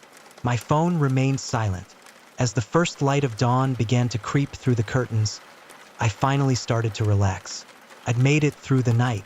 Maybe it had all been some vivid stress-induced hallucination. Maybe my phone buzzed. New text message. With trembling fingers, I opened it. "Good morning, Sarah. Did you miss me? Don't worry. I'll see you again soon. Sweet dreams." Attached was a photo of me asleep on my couch, clearly taken from inside my apartment. I dropped the phone like it had burned me. This wasn't possible. The police had checked everything. I'd been awake all night, but as the terror rose in my throat, threatening to choke me, My eyes landed on the TV remote next to me. The Blu-ray player was on, the menu screen of my show playing on a loop. Slowly, the realization dawned on me. I hadn't been binging a new show last night. I'd been watching my own life recorded and played back to me. How long had they been watching? How did they get in? And most terrifying of all, were they still here? As if in answer, I heard a creak from inside my walls. A sound I'd always dismissed as old pipes or settling foundations. Now I knew better. My phone buzzed again. Trembling, I looked at the screen. Ready for the next episode?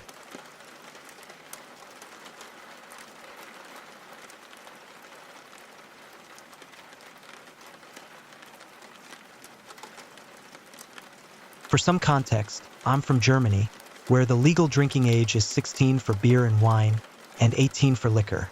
On my 18th birthday, my best friend and I decided to go out to our nearest city to have a drink at a local bar. It's a popular place, but since it was a Tuesday night during school summer break, there weren't too many people, so we enjoyed spending time together while sipping margaritas.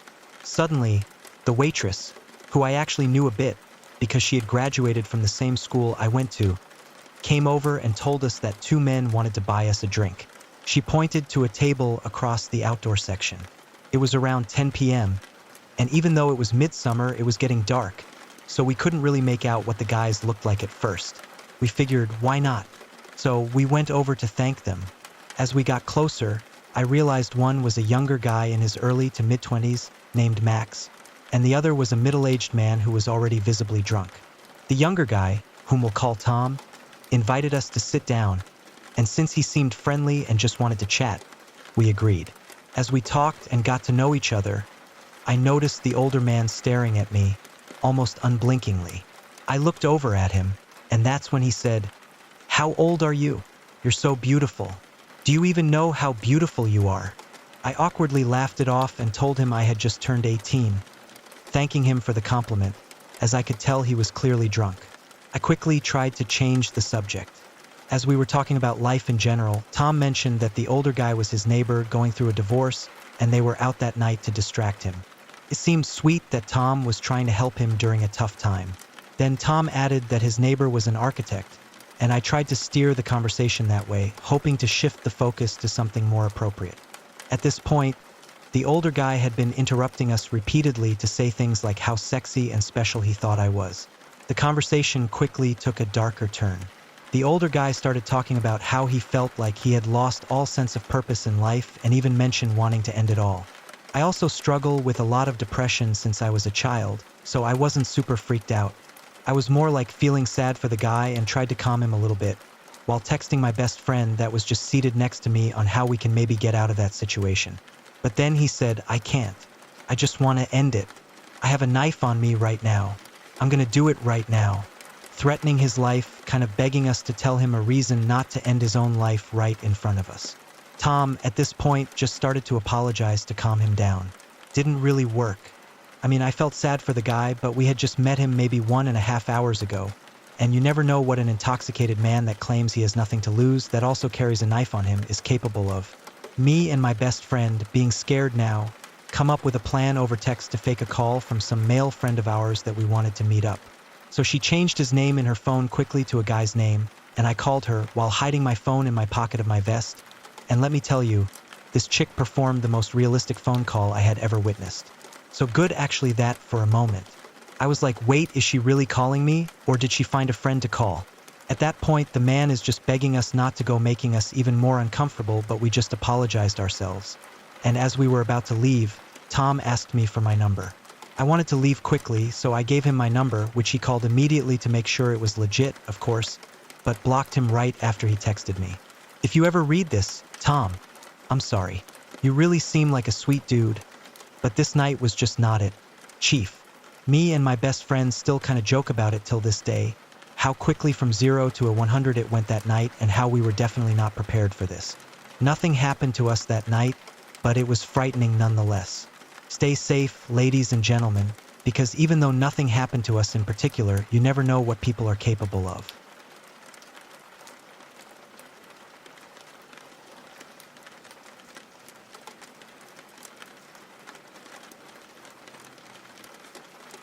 This story is a mix of my perspective and my brother's. It's something that happened just last night while I was at my grandma's house. To give you some context, I went to McDonald's in the nearest city, which is about 20 minutes away. Afterward, I decided to swing by my grandma's house instead of going straight home. She lives down a long farm road, and to get to her house, you have to turn off onto a half-mile dirt driveway. I arrived there around 9 p.m., went inside, and visited with my grandma and my brother, who has been living with her since she passed away, so she wouldn't be alone out there. Around 10:30 p.m., my brother and I took my grandma's dog outside to pee, and we stayed out there for a while, listening to music and chatting. At that point, I started getting cold. This is East Texas, and I'm not used to it getting down to the low 40s at night, so I was ready to go back inside. I noticed something moving out of the corner of my eye near the large metal shop, a few hundred yards from the house. I didn't think much of it, though, since deer and raccoons are common in the area, and my grandma's dog wasn't barking. I figured it was just my eyes playing tricks on me. We went back inside, and my grandma went to bed around 11 p.m. My brother and I stayed up playing Among Us and watching YouTube for a while. Around 2:30 a.m., I was pretty tired and decided I was ready to head home. I asked my brother to walk me to the door and make sure I got to my car safely, as I'm always paranoid at night. He jokingly said he'd turn the light off on me and lock the door, which freaked me out, so I begged him to walk me to the car. Eventually, he agreed. I got in my car, locked the doors, and drove back down the dirt road. I got home in about 10 minutes, made myself some ice cream, and then sat down to watch some creepy stories on YouTube. About 15 minutes later, I got a FaceTime call from my brother, which I answered right away. I could tell something was wrong, but he didn't say anything at first. I asked him what was going on, and this is what he told me. After I left, he went back outside to sit on the porch and listen to music. He had the volume pretty loud, which would usually drown out any sounds from the nearby woods. After a while, he heard what he thought was metal banging around, so he paused the music to listen closely. He stood up and looked toward the shop and the boat shed, which are a few hundred yards away from where he was sitting. He saw a faint light flicker near the boat shed, but it quickly went out. At this point, he was freaking out, so he quietly went back inside and locked the door behind him. He ran to his room in the back of the house, probably not thinking to wake up our grandma. He grabbed a weapon and quickly ran back outside. He saw the glow of a flashlight moving around. He walked to the edge of the concrete carport and stared toward the boat shed, which was only faintly lit by the light from the house. He said that he tried to muster up the most intimidating voice he could manage and said, "Who is out there?" To which there was no immediate reply, except for a slight bumping sound, which solidified the fact that someone was indeed there. Now keep in mind, this is out in the middle of the country, in a town with a population of just over 1,000 people, and the nearest house is across the lake or miles down the farm road. So no well-meaning person would just happen to stumble across my grandma's house this late at night. Also, my grandma has had problems with people snooping around the property in the past, so this is not something any of us take lightly. And for the life of me, I can't tell you why my brother didn't call the police. But you also have to remember that there is literally one cop in our entire town, and it is 3 a.m. So it would take at least 30 minutes for the cop to even show up. So my brother again called for the person to show themselves. He said that he saw a tall, lanky figure slowly emerge from the boat shed with a flashlight in hand.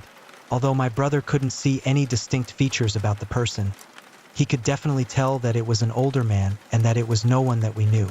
It was especially not anyone that should be in our boat shed at 3 a.m. At this point, shouted, Who are you?" The man was still silent and began slowly walking towards him. My brother waved the weapon back and forth and gave one last verbal warning to the man and said, "Tell me who you are now. Why are you here?" The man quickly raised his hands up and said, Whoa, calm down, man," as he continued walking towards my brother. My brother waved the weapon again. The man suddenly took off down the driveway, and my brother screamed, "I wouldn't come back if I were you." My brother then quickly ran inside to wake up my grandma, who had somehow slept through the entire commotion. She didn't seem worried enough to actually call the police. But of course, after hearing this, all I could think was what were the true intentions of that man. Was he just some druggie snooping around looking to steal some tools for drug money? Or were his intentions much more sinister? Another question that haunts me about this whole situation is how many times has this happened after my grandma and brother went to bed and we just didn't know? And was he watching us from the shadows all night? Was he watching me as I walked out to my car? What would have happened if my brother had actually turned out the lights and locked the door before I could get to my car?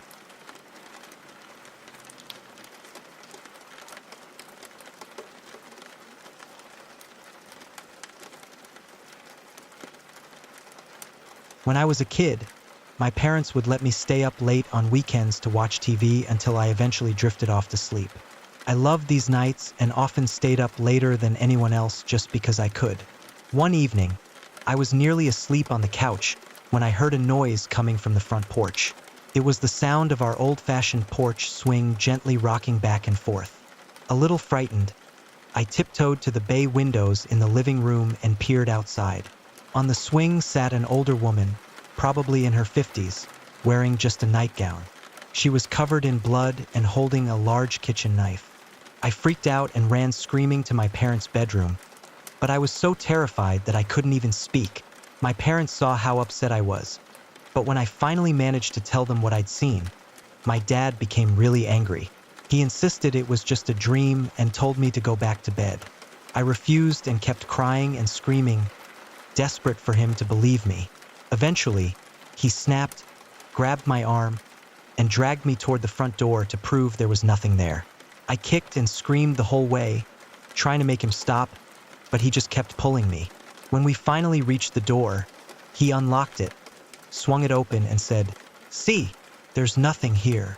But to this day, I'll never forget the look of sheer fear and shock on his face when that woman slowly turned to face us, still holding the knife.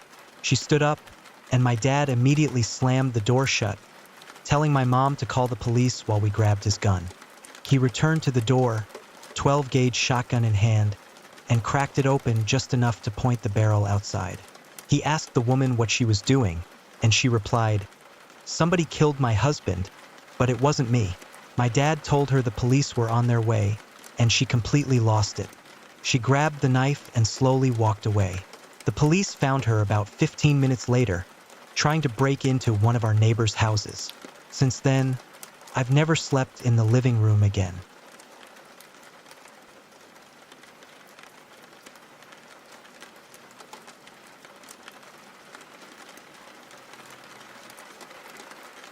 A couple of months ago, my husband and I were taking a road trip across the United States. At 3 a.m., we stopped at a rundown gas station in the middle of nowhere. And by middle of nowhere, I mean truly isolated. This gas station was the only building for miles, surrounded by vast, empty fields. It was about 2 miles off the interstate, and at that hour, everything outside was pitch black, with only the gas station lights illuminating the area. Since the gas station was closed, we were the only ones around. My husband was filling up the Jeep, and I was rummaging through our bags because I couldn't find my purse. After a few minutes, an SUV pulled up right next to us. The driver was a man in his late 20s or early 30s. At that moment, I was sitting in the passenger seat, and my husband was about to get into the driver's seat. The man approached my husband and said, "I lost my phone here. Have you seen it?" A chill ran through me as I noticed he was already carrying a phone.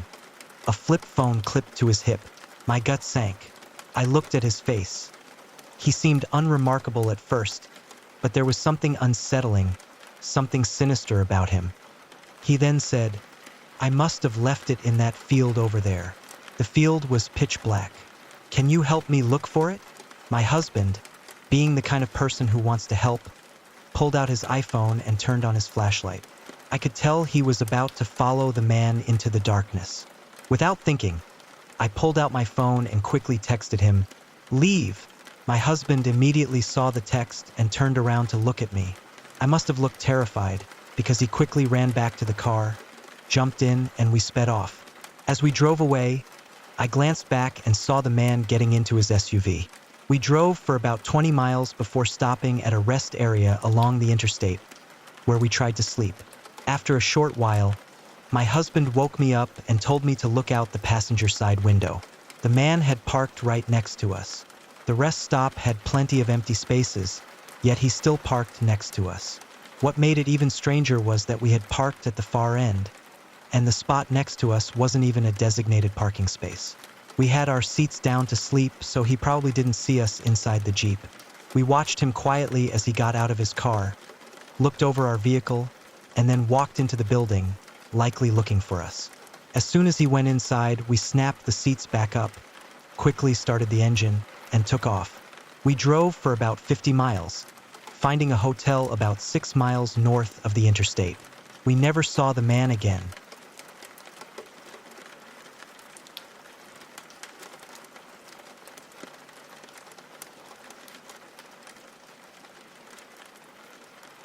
Over 10 years ago, I lived on a peninsula in Norway. It was a beautiful place. Really, my mom's sister and I lived just a short walk from a beach. Our driveway was narrow and short, and the only window in the house that faced it was my bedroom window. This detail is important. I was about 9 or 10 years old when this incident took place. It was evening, probably around 6 or 7 p.m., and it was already getting dark since it was January. I had been watching TV in the living room for hours when my mom asked me to go to my room to watch TV as we were expecting guests. I grabbed my things and went to my room. The room felt unusually cold, so I turned on the heater, then went back to the living room to grab some candy or something. As I reached the door, a sudden feeling of dread came over me, like someone was watching me. I can't really explain it, but it was like I could subconsciously see someone outside my window, even though I hadn't realized it until I reached for the door handle. I quickly turned around and looked out the window. Nothing. I felt silly and just brushed it off as me being paranoid or dramatic. I grabbed my candy and went back to my room. The first thing I noticed when I entered was that my bedroom window was slightly open, and I didn't remember opening it. I thought maybe my mom had opened it. But then, I heard a scratching sound from outside the window, and this time, I froze. I couldn't understand what was happening. There was someone standing outside my window. His face was pressed against the glass, and he had his hands on each side, trying to get a better look inside my room. My window was high up when standing outside, so I could only see his head. For a split second, I thought maybe he was one of the guests my mom had mentioned, but I had never seen him before in my life. He just stood there, staring at me. I couldn't move. Well, maybe I could, but I didn't want to. I was too terrified. He looked to be in his 40s with deep, dark circles under his eyes. He stayed there for what felt like an eternity, then suddenly widened his eyes and continued to stare. That terrified me, and I somehow managed to call for my mom. The man panicked and quickly disappeared. As I was telling my mom what had just happened, the doorbell rang. My mom answered the door and wouldn't let me see who it was. I remember her looking uneasy when she came back inside. A few months later, the same man was arrested and charged with murder after his neighbors reported a terrible smell coming from his apartment. It wasn't until after all this that my mom told me what he had said when he was at the door. He told her someone had ordered takeout and that he wanted to check if it was the right address. Since it was such a small peninsula, my mom recognized him from a small vegetable shop, and she realized he was lying. She got scared and quickly told him no one had ordered anything. A year later, we moved to the city, and now, as an adult, I fully understand why. I truly believe that if my mom hadn't been there, I wouldn't be alive today. Sometimes, I feel guilty for the death of the girl, wondering if she would be alive today if I had been the one taken instead.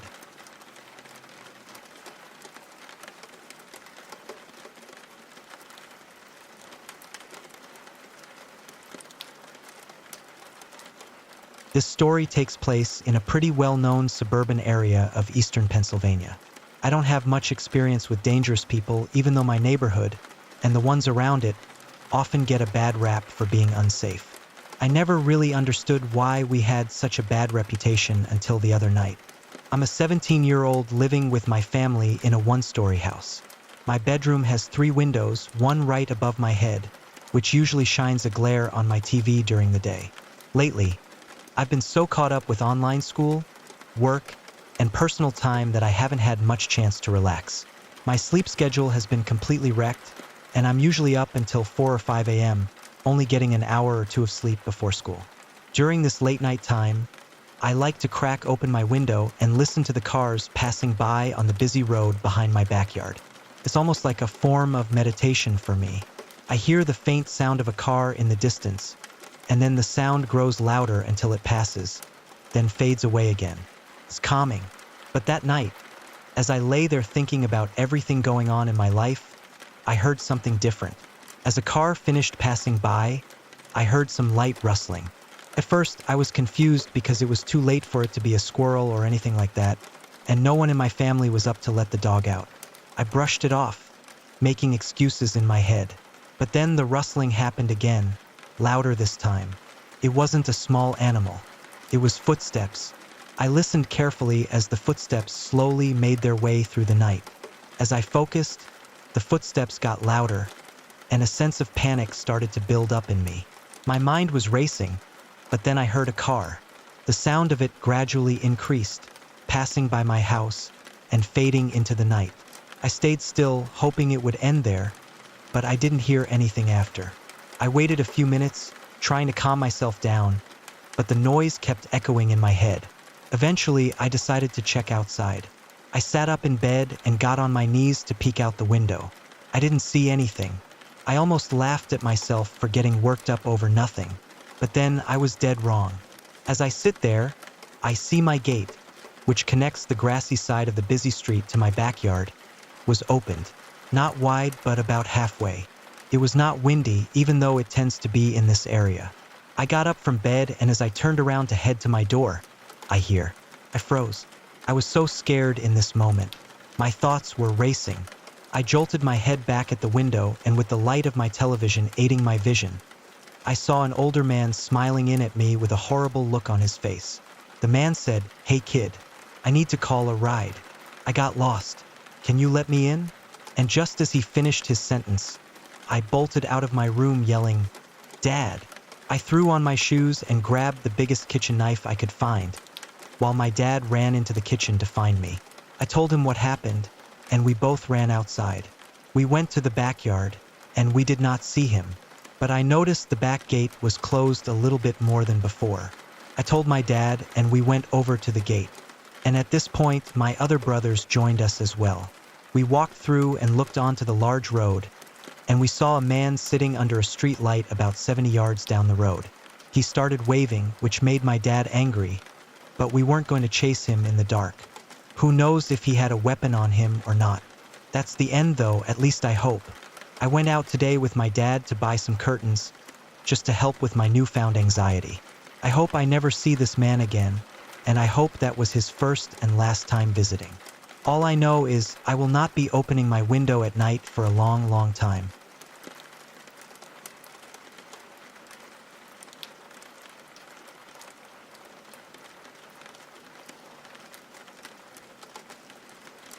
It was the summer of 2010, and I was 20 years old. I was about to start a new job at a sporting goods store, and I really wanted to look good for my first day, so I called my uncle to ask if I could borrow $50 for a haircut and some new clothes. He was excited for me and had no problem lending me the money. But suddenly, during our conversation, the call started to get a little strange. The best way I can describe it is like the sound of chains hanging from the ceiling of an abandoned warehouse, slightly clinking together. I'm not sure how else to explain it. The noise lasted for about 15 to 20 seconds. Then the call dropped. I called my uncle back and asked what that noise was, but he seemed confused. According to him, the call had dropped on his end about 2 minutes earlier, and there had been nothing strange at all. It had just gone from our conversation to a dropped call. I shrugged it off, went back to our chat, and hung up. About 2 months later, my mom called me to check in. I didn't live with her at the time. I was living with my grandmother. It was just a casual conversation, but suddenly, I couldn't hear my mom anymore. It was the exact same noise I had heard during the call with my uncle. It lasted another 15 to 20 seconds. Then the call dropped again. I called my mom back and asked if she had heard anything strange, but she said no. She just heard silence on her end. I chalked it up to bad service and didn't think much of it. At the time of these calls, I had a BlackBerry Curve with service through T-Mobile on my mom's plan. After these incidents, nothing strange happened again for about a year, so I forgot about it. Now fast forward about a year. I no longer have the BlackBerry or T-Mobile service. I've switched to an HTC Vivid with AT&T on my grandmother's plan. One night, I was having a few people over for drinks when I got a call from my girlfriend at the time. I stepped out onto the porch to smoke a cigarette and catch up with her when, once again, the noise started in the phone call. I was confused since it had been over a year since anything like this had happened. Now, with a new phone, a new number, and a new service provider, I almost swore I could hear muffled voices in the background of the noise. I opened the door to my house and told my friends to be quiet for a second. I was going to put my phone on speaker and see if they heard anything. As soon as I put the phone on speaker, the call dropped instantly. My friends looked at me, confused. I was a little annoyed, but it was quickly forgotten as we went back to our drinks. I called my girlfriend back and asked if she heard anything strange. She, of course, said no, and that the call had just dropped on her end. This happened once or twice more over the next year, but nothing too crazy. Fast forward another year. I now have my own phone plan. I'm back on T-Mobile. I have a Samsung Galaxy S3. My grandmother is in the hospital with lung cancer. One day, I leave the hospital after visiting her and decided to stop by my great Uncle Jack's house afterwards to give him an update. As I'm pulling into his driveway, I receive a call from my cousin, just moved in with him, asking for an update and when I'll be home.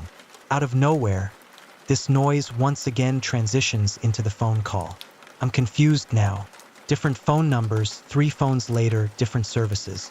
Gaps in time. But this time I decide to really listen, and I catch something different. Catch a voice. Not just any voice. A deep, raspy, angry voice. And the first thing that I hear, what I believe I heard anyway, was "I hate you." Whatever it was said it very slow and paused a bit after each word. Probably why it seemed so clear. I panicked and hung up the phone instantly. I call my cousin back and ask if he heard anything. He just said, "Ah man, the call just dropped. What are you talking about?" He's pretty close in age to me, so I was really hoping I wasn't alone on this one and we could relate. Now I've had a fair share of stuff happen throughout my life, but never anything where it was angry or I felt threatened. So this one struck a bit different. Now I believe in ghosts very much so, but I should also state that I will always look at the logical side of something and try to figure out an explanation before I just jump straight to the conclusion that it had been a ghost. So once again, I'm left answerless after this phone call and chalk it up to the possibility that maybe I was just hearing stuff. A few days go by and my friend Joe and I leave the hospital together after visiting my grandma and head towards my great Uncle Jack's to give him his daily update. As I pull in the driveway, I receive a phone call from my mom asking how my grandmother is her mother. I start to update her and maybe 30 seconds into the call it happens again, but this time whatever it is gets straight to the point. Same voice as the prior time, but this time more assertive, a bit louder, and a bit faster. The first thing I hear is "F you," then I hear "It's really dark here, and I'm coming for you so I can bring you back." So I quickly put my phone on speaker to see if my friend can hear it, or if the call is gonna just drop like the previous time I tried a few years prior. When it goes on speaker and clear as can be, you hear "I'm coming for you, Brett." Instant chills. I hadn't stated above, but my name is Brett. The phone call ended after that. I looked straight into my friend's eyes. I asked Joe, "Did you hear that? So what did you hear?" He responded that he did hear it and he heard it very clearly. He said, "It said I'm coming for you, Rhett." So we sat there for a minute. We discussed it. He said he wasn't sure what was creepier, the voice and what it said, or the actual background noise itself. He expressed that he was sorry that he hadn't heard or believed me prior. I had explained it to him in the past, but he just chalked it up to static. But man, did it feel good to know I finally had someone else to hear it and know I wasn't crazy.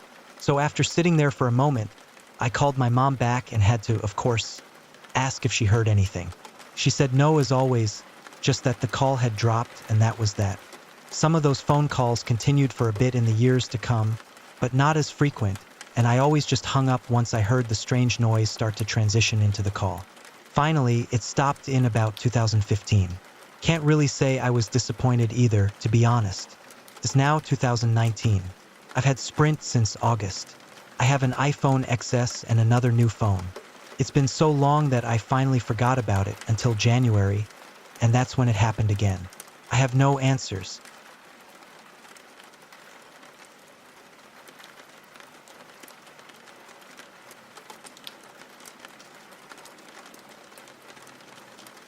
The morning after Thanksgiving in 2003, the peaceful and serene winter landscape of the Horn Creek Conference Center in Westcliff, Colorado seemed to embody the calm of the season. The snow-covered grounds created a perfect winter wonderland, but that tranquility was soon shattered when the naked body of a young woman was discovered frozen in the snow just outside one of the guest cabins. The woman's name was Natalie Drizzle. At the time of her death, she was just 20 years old. Originally from Missouri, Natalie had moved to Florida for college, and during the summer of 2003, she took a job at the Horn Creek Conference Center, which was hosting a Christian summer camp. It was there that she met her boyfriend, who worked full-time at the center. During the Thanksgiving break of 2003, Natalie decided to visit him in Colorado. The couple stayed in separate guest cabins for the duration of her visit, given the religious nature of the retreat. The couple had a romantic Thanksgiving, taking walks hand in hand around the snow-covered campgrounds. Later, shortly after midnight on Friday, November 28th, Natalie's boyfriend dropped her off back at her cabin to get some rest. The next morning, he returned to check on her, only to find that she was missing. As he searched the area, he discovered something that disturbed him: a set of bare footprints in the snow, leading away from the cabin. These prints, given their shape and size, indicated that someone had fled into the freezing night without any shoes on. Panicked, he followed the trail of footprints for a short distance into a wooded area about 200 yards from the camp's conference building. At around 8:50 a.m., he found Natalie's body lying in the snow. But she wasn't just barefoot. She was completely naked. Her arms and legs were scratched and bruised, and by the time he found her, rigor mortis had already set in. Her body was stiff, like a wax model, which must have been incredibly traumatizing for him. Custer County Sheriff Fred Job later stated that there was only one set of footprints leading to Natalie's body, indicating that she hadn't been pursued before her death. He also noted that the pattern of the footprints was erratic, suggesting that she had been wandering aimlessly before collapsing. The rigor mortis indicated that she had likely died very soon after being dropped off at the cabin, probably within 15 to 20 minutes of her boyfriend leaving. An autopsy was performed at the El Paso County Coroner's Office on November 30th. The findings revealed that Natalie had been in good health prior to her death. However, the presence of pine needles in her hair, along with dirt and abrasions on her face and shoulder, suggested that she had been running frantically and had collided with one or two trees during her desperate flight. The chaotic pattern of her footprints reinforced the theory that she had been disoriented, possibly in a state of panic, when she fled into the night. Evidence of such injuries included, among other things, linear scratches on her forehead, cheeks, neck, chest, abdomen, and legs, small contusions just above the trachea on her right cheek and to the right of her chin, and purple contusions on her left forearm, hand, and wrist. Other than evidence of injuries which the coroner believed were consistent with running through trees and brush, she had no visible external injuries. It is also interesting to note that the autopsy showed that there were no internal injuries to her brain, so we can safely rule out there being some kind of hemorrhage or tumor being to blame for Natalie's strange behavior. While the autopsy did not determine the cause of death, Sheriff Job said, "They've ruled out anything criminal. It's just really, really weird. But we're still hoping to find out something more conclusive." Lee Roybal, officer in charge of the Colorado Bureau of Investigation, also commented on the unusual nature of Natalie's death, saying, "It's the strangest thing you've ever seen." Although there could be no definitive answers as to why or how Natalie had died, the coroner was forced to conclude that she had ultimately died from a phenomenon known as excited delirium. She had absolutely no traces of narcotics or alcohol in her system when she died. And despite not being able to give a concrete conclusion that she had died of excited delirium, listed 6 main factors that had caused him to reach such a decision. The first and main point being that she had been found completely naked, having not been obviously pursued by anyone. There were also no internal injuries at all, so no obvious way of telling how she had died. There was also the complete lack of narcotics in her system, so there was no way a drug could be to blame for the erratic state she was in that evening. There was also the possibility that, given she was a recent arrival to a relatively high altitude from sea-level Florida, that a lack of oxygen in her brain could be to blame for the delirium. On top of all this, there was an elevated amount of glucose in her urine. As has been stated, there could be no concrete conclusions as to how Natalie had died, but there was much rumor and speculation in the days that followed. For example, there was a great deal of attention paid to her boyfriend, given that he was a natural suspect, having been the past person to see Natalie alive, as well as the person who found her corpse first. Yet Natalie's family did not, and still do not believe that her boyfriend had anything to do with her untimely death. There was also a great amount of conjecture regarding a supposed eating disorder that Natalie had been dealing with, and that the cardiac arrest she suffered was a direct result of malnutrition. Given the mysterious circumstances and a plethora of different theories put forward to explain Natalie's death, it is almost impossible to decide on a definitive explanation as to how or why she passed away. What's clear is that she had absolutely no history of mental illness, had no history of drug use, and was in perfect health right up until that Thanksgiving weekend. Yet suddenly, she appears to have had some kind of psychotic break for no obvious reason at all.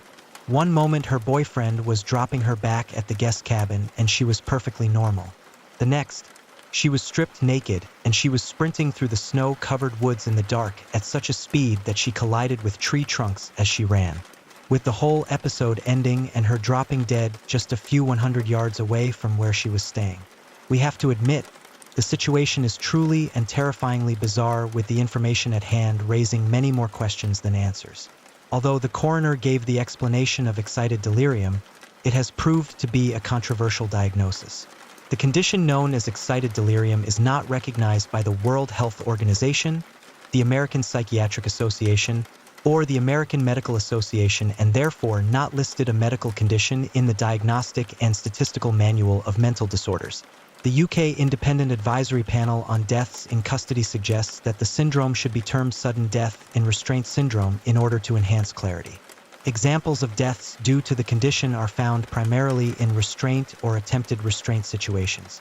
The medical preconditions and symptoms attributed to excited delirium are varied, but that raises the question: can we even place any credence in such an explanation? If we dismiss this theory entirely, we are left with a gaping hole in Natalie's story, struggling to find an answer for how she lost her life. Still, is it possible that Natalie encountered something or someone in or around that cabin that frightened her so much that it triggered a highly panicked state, one that could have been mistaken for excited delirium? If so, what could have caused such terror? Could it have been something as eerie as a twilight creeper? Someone who posed such a terrifying threat that Natalie, in her panic, abandoned all reason and logic, choosing to flee naked into the snow in an attempt to escape?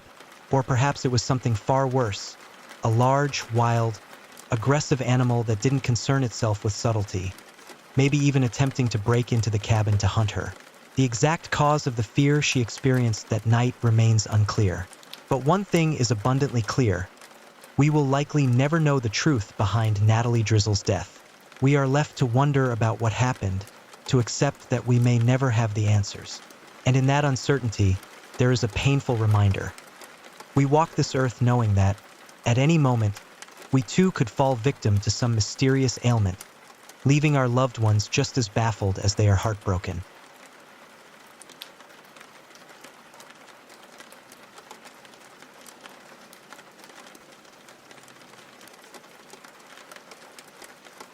I was 22 and living alone in my parents' house while they were abroad working in South Africa. My grandmother had moved in with me to help out, as I was a single mother studying at university. We were both looking out for each other. She was on oxygen due to chronic lung disease, and I was doing my best to juggle motherhood and studies. Growing up in South Africa, we're taught early on to always make sure the doors are locked and windows are shut at night. Since I'm a very private person, I'd always keep my curtains closed. People can be incredibly nosy around here. One night, after a long day of studying and being a mom, we made sure everything was locked up, shut the windows, and pulled the curtains tight to settle in for the night. My son wasn't the best sleeper and would wake up several times throughout the night. After I had dozed off, he woke me up asking for his bottle. So I decided to check the time, slightly blinded by the light from the TV. Rubbing my eyes, I saw it was 10 p.m. Something didn't feel right. I had this strong sense that we weren't alone. As I glanced through the doorway into the passage, I swear I saw a dark shadow crawling across the tiled floor.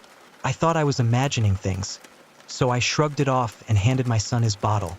But then I started hearing sounds, like footsteps coming up the stairs. That was odd because the stairs were in the opposite direction. The railing creaked, and I was about to get up to check when I saw a face peek around the corner of my bedroom door. "Gran, is that you?" I called out, thinking she needed help with something. I reached for my phone to use the light since I had already turned the TV off. But before I could turn on the flashlight, a man stormed into my room and grabbed my phone before I could hide it. I was in so much shock, yet I knew exactly what was happening at that moment. "Take whatever you want. Please just don't hurt us," I said as calmly as I could. He put his finger to his lips and whispered, "Shoo." He just stood there watching us like he was on guard.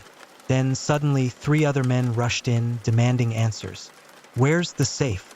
Where are the weapons? Where's this and that?" They asked, one after another. They were all armed, and I had no idea what they had planned for us. I just couldn't keep up trying to answer all their questions. Why would I, a single mother in a house with her child and grandmother, have a weapon? In all honesty, I've never even owned one. They took everything and then insisted on taking my car keys. I tried telling them I couldn't remember where I had put them, but they stuck a weapon in my 2-year-old son's face and asked again, "Where are the keys?" So I told them where I thought I had left them. After going through all my things, taking what they wanted, and were then ready to leave, I'm presuming they were throwing everything into my car for the getaway. The one guy chose to stick around in my room a little longer.